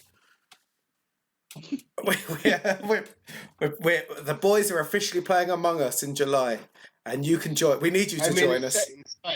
Yeah. Yeah. He doesn't even know what Among Us is. Look at his face. He's confused. It's on brand. I became nervous and unsettled when those newfangled things called Pong came out. That worried me. So I'm not confident. But of course I'll play. Obviously I'll play. And Jackbox, that's the other thing. We'll do a Jackbox as well. He can do He's good at Jackbox. He can do board games, so we can do a Jackbox. Basically, we want a fun month of interaction. Let's do streams and interactions.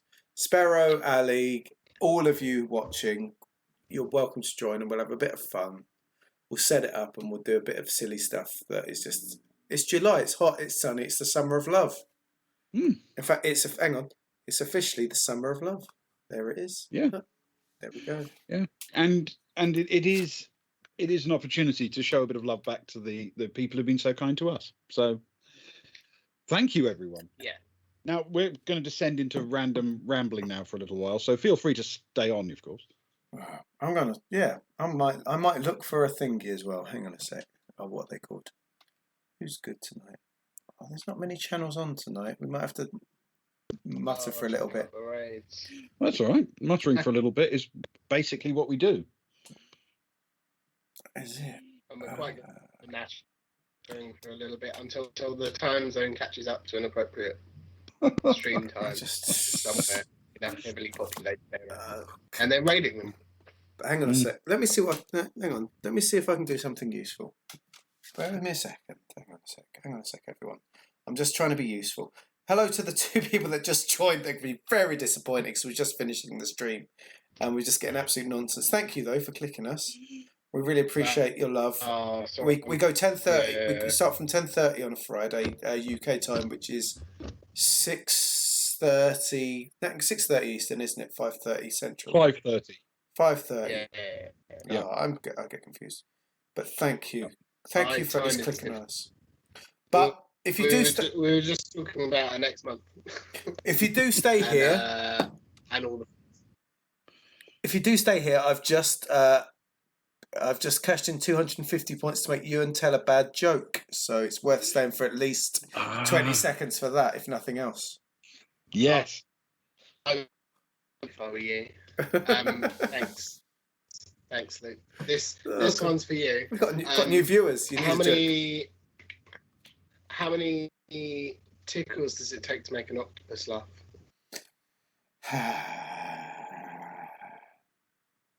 10 tickles. Oh, God. I was hoping for so much more. We lost a viewer immediately. Everyone was, really. Oh, God, that's awful. It really is. But it's on brand for my joke telling. So. And I've just sent Ben a joke as well. All geez, right. Luke, how many points have you got? Okay. I've got infinite points, by the way. Late at night, a Varga knocks on an Aslan's door. And the Aslan answers the door and he says, yes. And the Varga says, please, you've got to help me. I think I'm turning into a moth. The Aslan says, this sounds like something you should take to a medical professional, not me. The guy says, yeah, but your light was on. Oh, God. I like that one.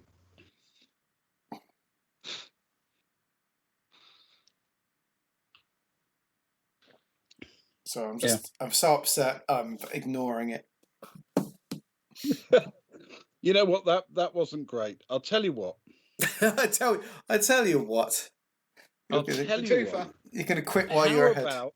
How about a limerick about Johnny Cress, who's the sort of newest regular member of the crew, Sammy's little brother. Oh, and hit us with Johnny Cress. Yeah, I love Johnny Cress. He's the man. All right. So here is the limerick for Johnny Cress. Johnny Cress, like his sister, left home to travel through space on his own, though perhaps not her equal, literally her sequel. He's Cress 2, beyond Thunderdome. Oh, God. Oh. Are you a fan of the new Mad Max? As being a film man yourself? Yeah, I enjoyed the new Mad Max. Yeah. Cool.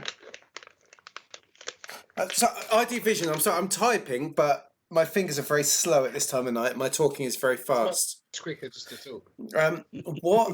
We play Mongoose Second Edition. Is that what are you most used to? I guess. We started. Ben introduced us through the original edition, where 73 of our characters died before we even started. And we never developed any skills at all. Yep, there is that. I mean, it did have that combination of instant death lurked around every corner, and it took you 15 years of playing around a table before you picked up a single skill. So in combination, that didn't lead to a lot of aggressive character development. But the thing is, you gave us that's both in game and out of game as well. You gave us the choice of 6 characters that we picked randomly, and I just happened to pick on some like superhero character. It was a bit embarrassing that I was the best at everything without realising. It was good. Point. But yes, we eventually drew that campaign to a bloody end. It was a good ending, though. It was a very good ending, I thought. By common consent, it was glorious. It was a glorious ending. Everyone agreed that we would go out in a blaze of plasma and Gauss pellets, and we started with a new campaign playing Mongoose's second edition. I've played a bit of Mega Traveller, never played New Era, but then you see I fell into this weird gap when I left school. I basically stopped playing RPGs and only started again relatively recently, last few years. So when I started up again, I was basically reusing materials from the late 70s, and then got back into it, and of course started looking around, and you discover there are some slight improvements, it has to be said, in later editions, and I think Mongoose Second Edition is really very good. I mean, I'm not trying to. I don't get a percentage or anything. I'm not trying to sell it to you, but I've enjoyed it. I think it works really well as a system, and it's heavily dependent on the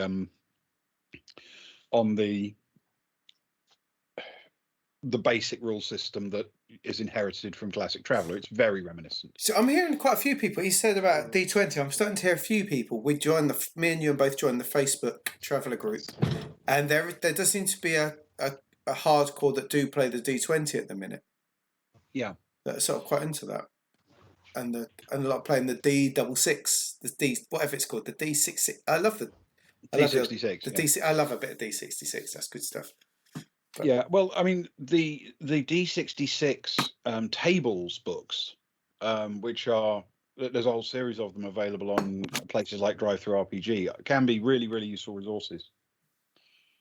Oh yeah, for building characters and things like that, just NPCs, what the shop is, what you're going to find. Exactly. Absolutely. Yeah, and sort of tables of encounters and pre-generated stuff, which is, I mean, it is very useful.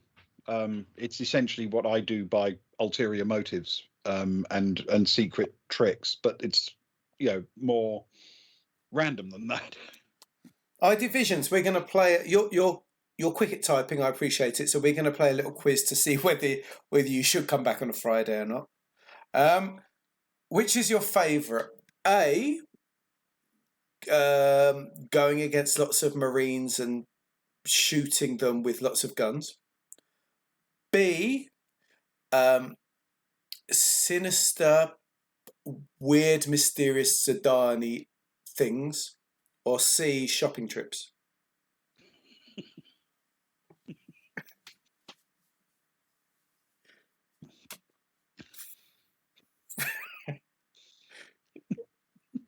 This will guide all your Fridays for the next 4 years.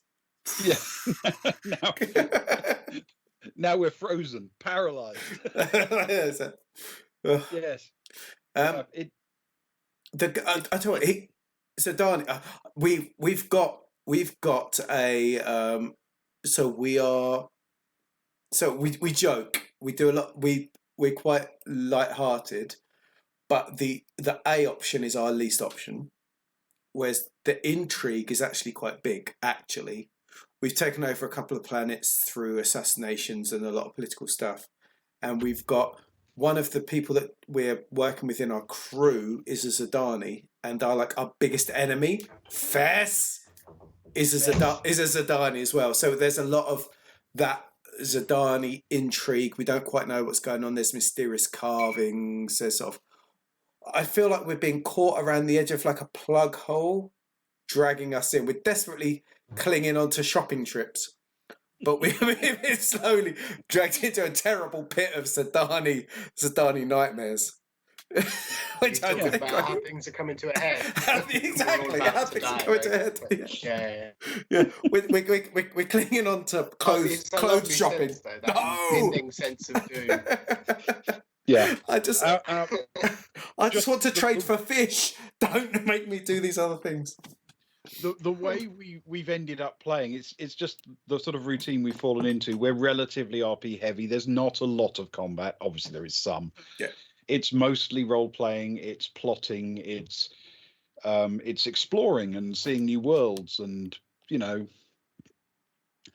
only is it not called the Beowulf, it's not even a free trader. I know, it's quite shocking actually for travel. No, the ship is we're just talking about trading in some free fish, weren't we? Yeah, or giving fish away, Abby. We've just bought some fish. Yeah. Yes, this was mainly a fish purchasing episode. The ship is actually called the Baltic Star, and it's a subsidised liner. It's the one with the big circle bar. We're big on the bar and the lounge at the front. It was a scientific expedition, which the money fell through. Although me and Ewan got some little hints and tips today that maybe we should check up on that. But we sort of took it our own way. We sort of 9/10 of the law.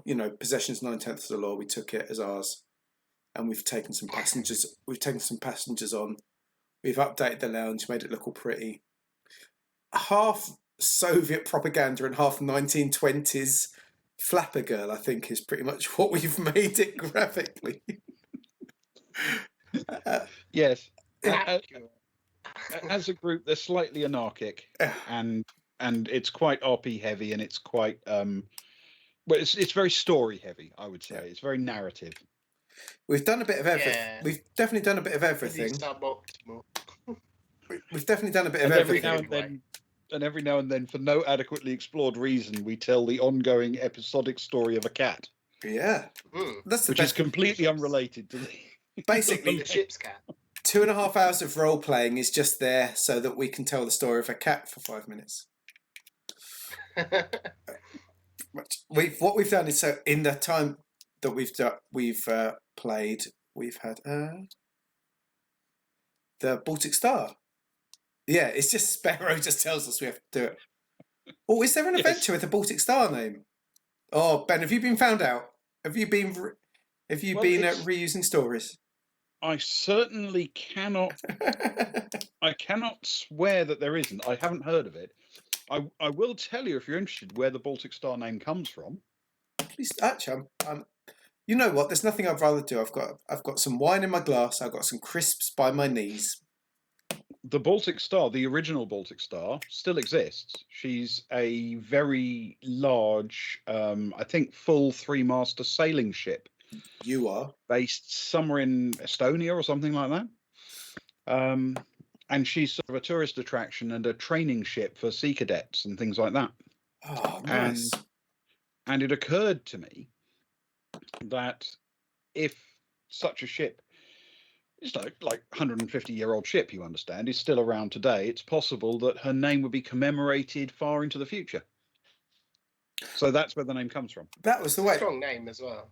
It's something we both jumped on, I think, very quickly. It's so thematic and feeling. It feels like home immediately. Yeah, and it feels like the impression. a liner. Yeah. Yeah. So ID Visions, there's a lot of popularity at the minute. I've noticed on Twitter, which is great. There's a lot of is it Pirates of what's it called? Drinax. There's a lot playing Pirates of Drinax at the minute, which I totally understand because it's an amazing story, quite frankly.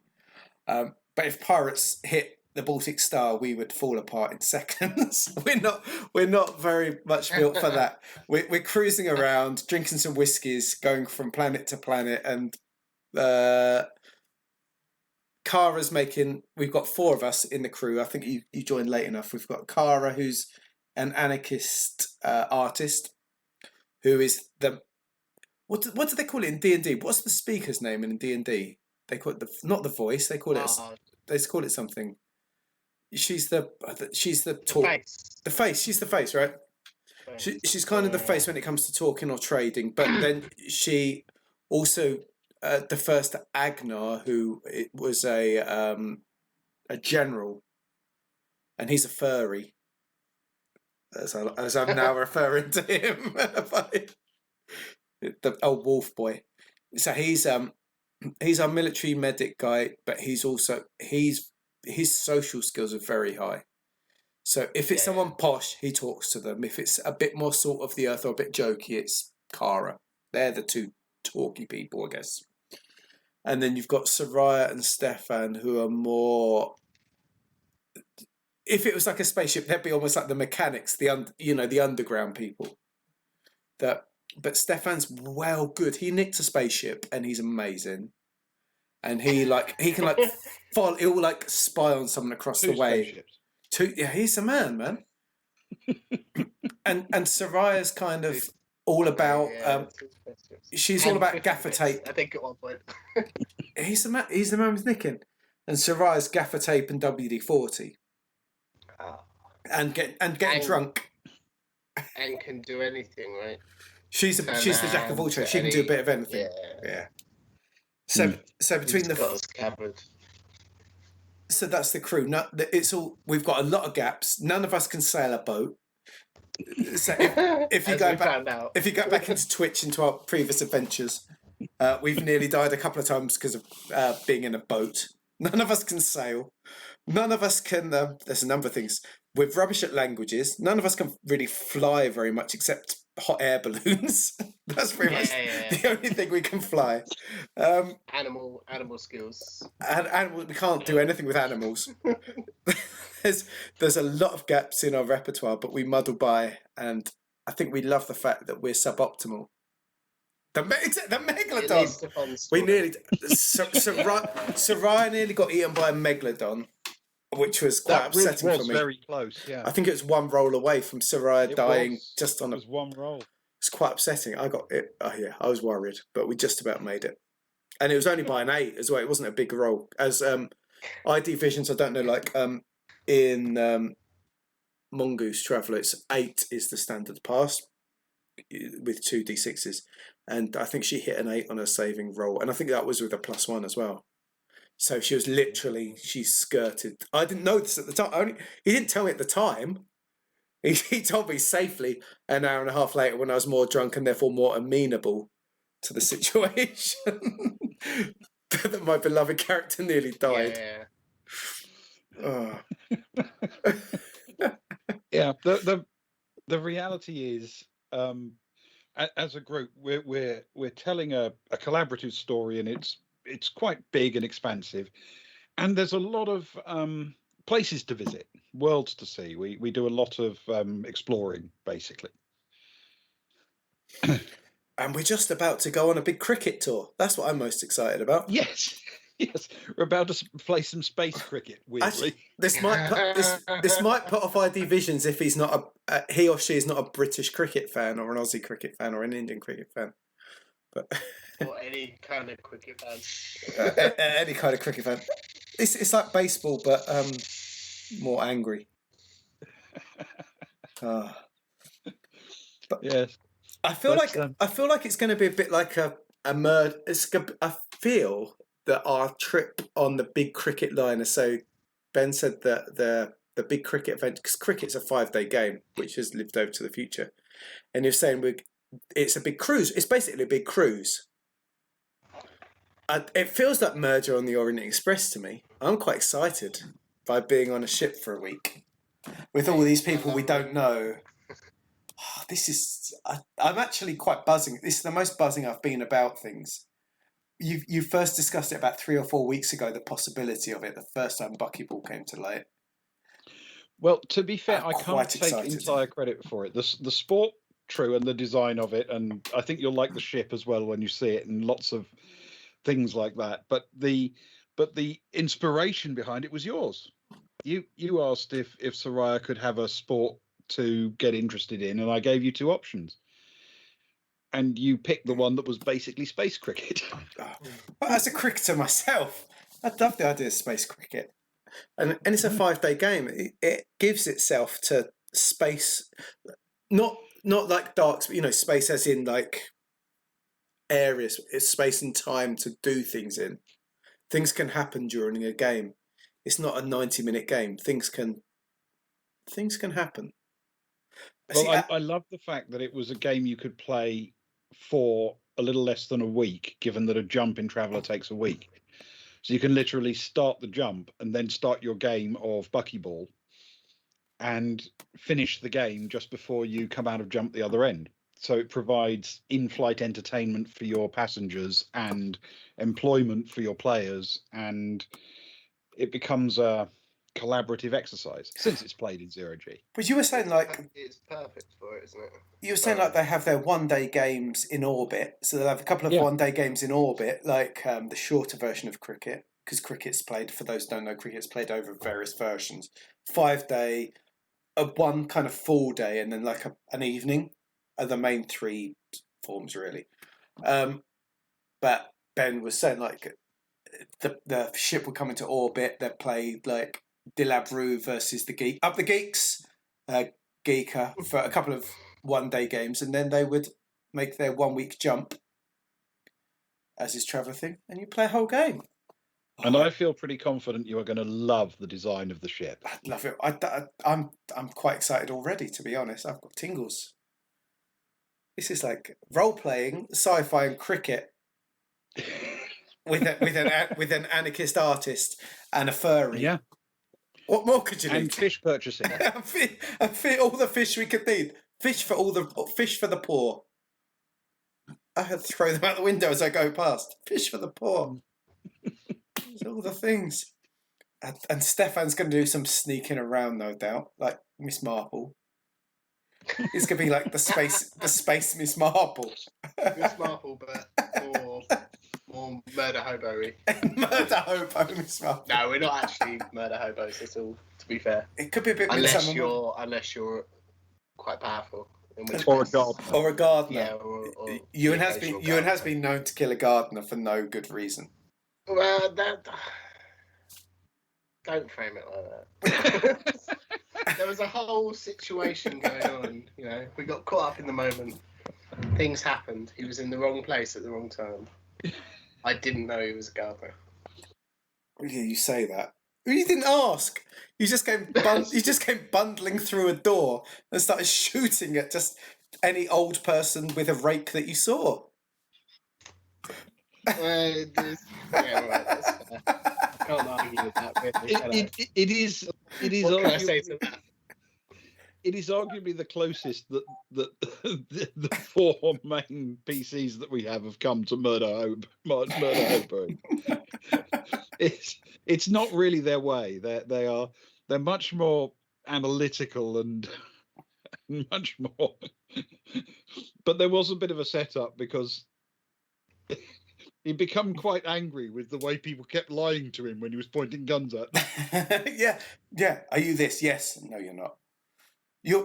Our divisions, you're right that combat is so deadly that if you start going murder hobo, it's going to end in tears, quite frankly. And we've avoided a lot. We've had a couple of shootouts. I think Ben took us down pretty much a published adventure with your own twist, I think, at one point, didn't you? Yeah, you've done one published scenario, yeah. And that was quite deadly.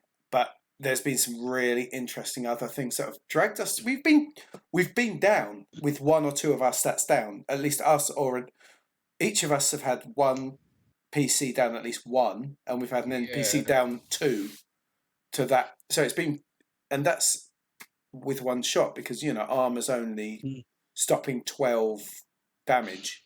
You're not magical, so you're absolutely right. Being murder hobo, if you're going to go big murder hobo, good luck with that because you probably won't last long. Yeah, I mean, so far though the party has lost 2 members. Both times they've turned out to be NPCs.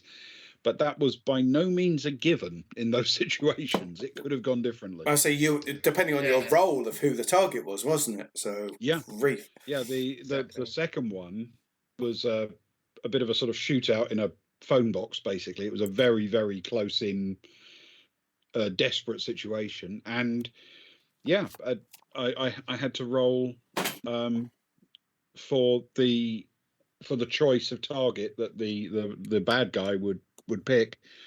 He picked the NPC and then rolled a hell of a hit.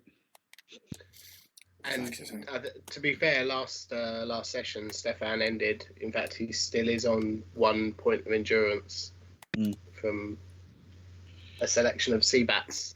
Yeah. Which may or may not have attacked us, and we may or may not have attacked them. Or Agner might have stood there with a shotgun firing at them as they came to their home. ID Visions, so we have our 6 regular stats, right? Strength, dexterity, endurance, intellect, education, social. I'll ping them up at the top. Hang on a sec. There we go. There we are. Yeah. And it goes on the physical stats, basically. Yeah, but if you've got one of those overlays, that would be handy. Yeah, there we go. It's up there. So when the shooting comes, and so actually I'll put, because I know mine. Let's go Kara. Kara sucks. Kara is glass. Kara is a talky character. As you can see, it's all, and I hid her behind the other 3, quite frankly. It's important to have skills. Her armor as well is only a vac suit plus 10. So it's not the worst, but it's definitely not the greatest. I think Agnar and Sarai both have better armor, I think. So if I end up in the open and Ben's attack is a 3D plus 3 or something, I'm only knocking out the first 10. So if he rolls well, like a 15 plus 18, I'm taking 8 damage, which is my endurance gone, which knocks me down, doesn't it?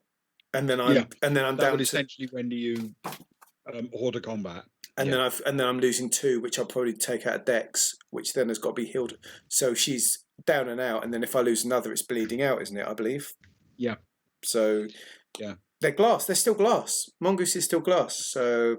Yeah. So in essence, the first one it comes off is endurance. When endurance hits 0, you're unconscious. Then you can choose whether it comes off strength or dex after that. But when the second one hits 0, you're no longer stable. And you start to bleed out and lose numbers over time rather than regaining them. And obviously, if they all hit 0, then you get a nice shiny new toe tag and a sort of aluminium drawer. And someone will draw a picture on the wall, but if it's Kara, it'll be a rubbish picture. And a weekly toast on the board. And you may be toasted once a week at half time in our game, yes. So, for example, Agnar, who's a military man, his strength's low, but at least he can take a bit more. He can take a bit more hits. I think his armor's pretty good as well, right? He's our medic man, so I'll have to double check, but I think his armor is 17, and he also has an augment that he gained through the military, which gives him a +1. Yeah. So he's on +18 total. It was quite recently. Was it the Seabats where he took a hit that was, I don't know, like a 16 or something, and it was off one of the big Seabats, yeah.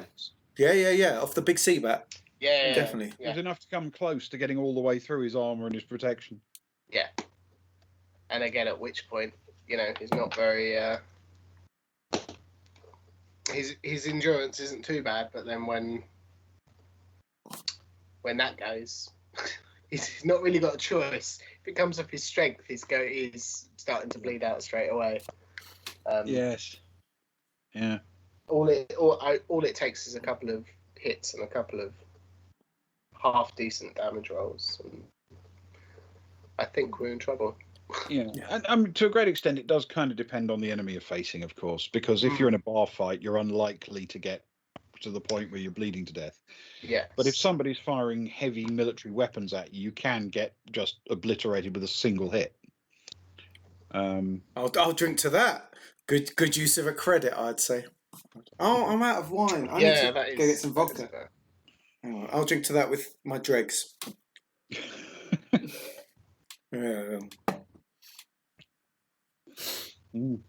So that's how it works, I guess.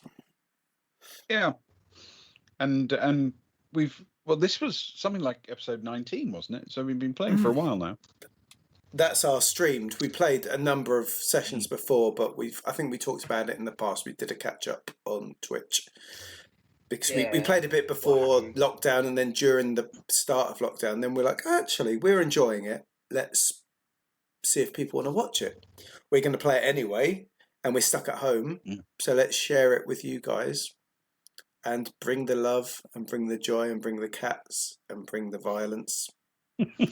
and the mimosas to all of you. Yeah. And the other thing that I think it has done, truthfully, is it's sharpened up our timekeeping when it comes to the game. Yes. Because we used to meander off topic into just random friend conversations for like an hour at a time, and then get back to the game. I got bored with that. And now when we're playing the game, which is. We make our decisions quicker, don't we? We chat about it, and then you go off to the loo, and we'd have a little chat, and it wasn't very realistic as well, I guess. It was nice to be on it. I like it. I like it shorter. Yeah. Yes. Concentrated segment of story. Yeah. But we have started to do a few other things as well. So last night we played. Played is a bit of a mislead, but we did session 0 and a bit of a walkthrough, shall we say? Yeah. Of those dark places, which Luke very generously offered to DM or GM, which means that I get to tear his universe apart rather than the other way around.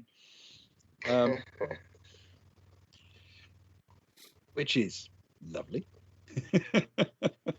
Yeah, you weren't too bad. I saw you trying to pick at the edges of my story, but you weren't too mean to me, at least.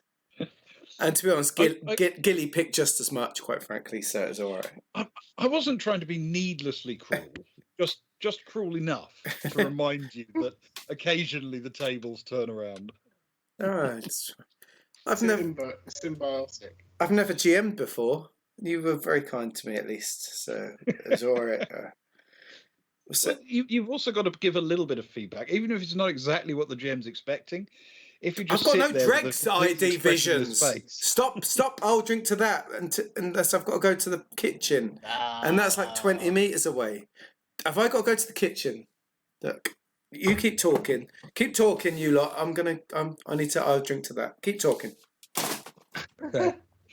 Yeah. The simple truth is, I think as a player, you don't have necessarily the same prep work that the GM has to do, but you do have a responsibility to engage with the story and think about the way your player is going to react. And sometimes that means you're going to mess up the GM's game, but that's better than just sitting there waiting for it all to be handed you on a plate, I think. Goodness sake. It's such a needy viewing world public and the these story days. that's been created. Mm. I mean, that's the whole fun, isn't it? If you're not doing that, you might as well listen to an audiobook. Yeah. Don't get me wrong, if people enjoy playing like that, that's perfectly fine, as long as they're having fun. But in my opinion, if that was me, I would rather listen to an audiobook of this. Mm. Yeah. I'll drink Yeah, to that. I'll drink to that. Catching up. I'll drink to. I got there. I'll drink to it. I'll drink to that. Stop enabling me. I'll drink to it. The Mr. Leno! yeah, You missed everything, and we're not going to start playing it again just because of you. We used right, everyone from the top. Ali loves it. You're here. We're going to start again now. But we'll start with the episode intro. Episode 19. Yeah. How are we starting? This is outrageous. Can we run the abridged version? Now, We bought some fish. I must actually apologise to Mr. Leno, who's here, because he missed the introduction of an NPC that he had paid for. Yeah, he did pay for it, to be fair. Oh, of course. He did actually pay credits for the introduction of an NPC. Apparently not his own choice, but enabling. To that. Here's to enabling. Yeah, but yes, sadly, Mr. Leno, you missed the introduction of an NPC. Yes, feel free to catch up, and I hope you won't be too disappointed with the introduction of that particular NPC, because it's not the most integrated of NPCs. Well, I liked it. Well, to be fair, my hands were a little bit tied by the name I was given. Yeah, Mr. Leno, it you missed seemed it. Perfect for the name. We're going on a big cricket tour in a couple of weeks' time. We've been invited on a big ship that's going to jump through space, and we're going to spend a week watching cricket. And I think it's going to be a bit like Midsummer Murders or Murder on the Orient Express. And it's going to be my favourite few sessions there's ever been. So there's going to be cricket. There's going to be murders. There's going to be aliens. There's going to be some flat Earth theory. There's going to be all sorts of magical things. Isn't that right, Ben? Almost none of that is true. I love every time that Luke groups Midsummer Murders together with Murder on the Orient Express. It makes me cringe and die a little bit inside. And Mr. Leonard, I love Midsummer Murders, but they all need to be buckyballers as well. Yeah, that's the key thing. What I need is a lot of NPC names for people who play buckyball. The whole buckyball team. Or even team names, potentially. We could do that, couldn't we? I don't see why not. If you've got a buckyball team name, as long as the planet is open to suggest, to Ben's universe, the actual name of the team could... Yeah. The geeks, man. Up the geeks. The geeks. Up the geeks, bruv. Don't you besmirch the geeks' fine name. Up the geeks. The who? The geeks. Never heard of them. How dare you? How very dare you? I bet you're a Dillab Brew fan, aren't you? Yes, ID Visions. Yes, it is. It is the Third Imperium, both in terms of technology and core history. The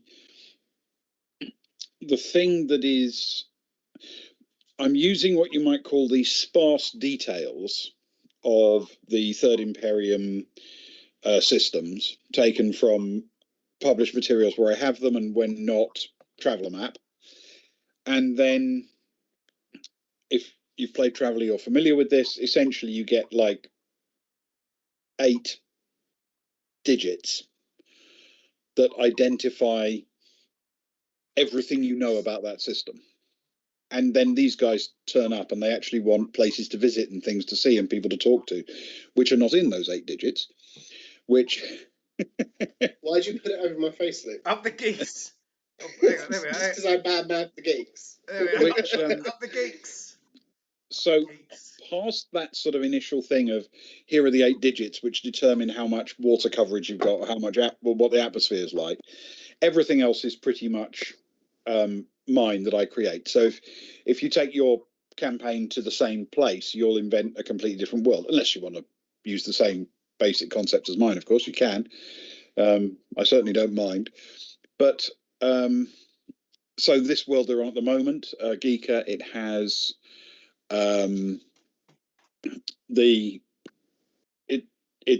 it's got a certain atmosphere and ocean setting and political and population numbers, which form a sort of framework for it. But then I designed a city and a tourist attraction and an industry and various clubs and bars and hotels and restaurants and characters and NPCs and what have you. They're all dropped in there for them to meander around and explore. I don't want Sparrow to stop spending money on cats. I want cricketers' names.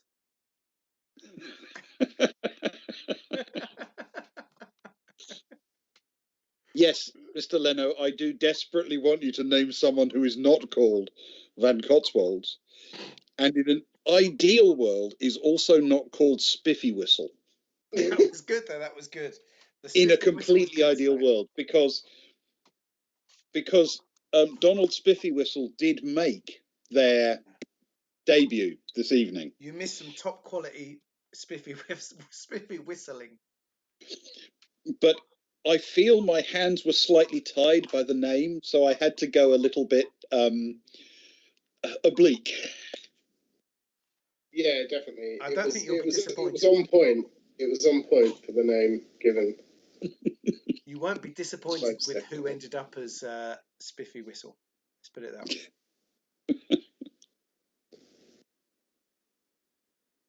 But yes, yeah, I think. Yeah, he was he or she was lurking, but said nothing. I'm very upset. I even said hello. Scumbags. Just taking up space in our viewing forum without any. I think you mean to say thank you very much for adding to our viewing figures. Yeah, that's exactly what he meant to say. I'm angry. Please come back next week. We appreciate it. I wanted the vodka now. The spirits have taken over me. That bit, the translation is all the same. That's exactly it. You have to blame my divisions for that. It's just the rest of it. Yeah. But no, I'm very much looking forward to our Summer of Love, and I think that will be very entertaining. Oh, hang on, the Summer of Love. Hang on, let me find the poster. Oh, you got to get rid of the Up the Geeks poster if you're doing the Summer of Love poster. Yes. Oh no, it's in the way. Oh no, hang on. Oh no. Where's this? There we are. It's gone. The Geeks. There it's gone. There I've ruined him. You've ruined it. Mr. Leno wasn't here for the Summer of Love. Now he is. He wasn't.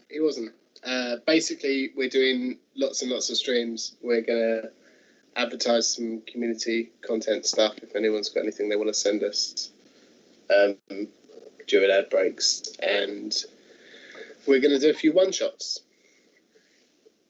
That's pretty much the crux of it, isn't it? 100 goblins in a spacesuit, I believe.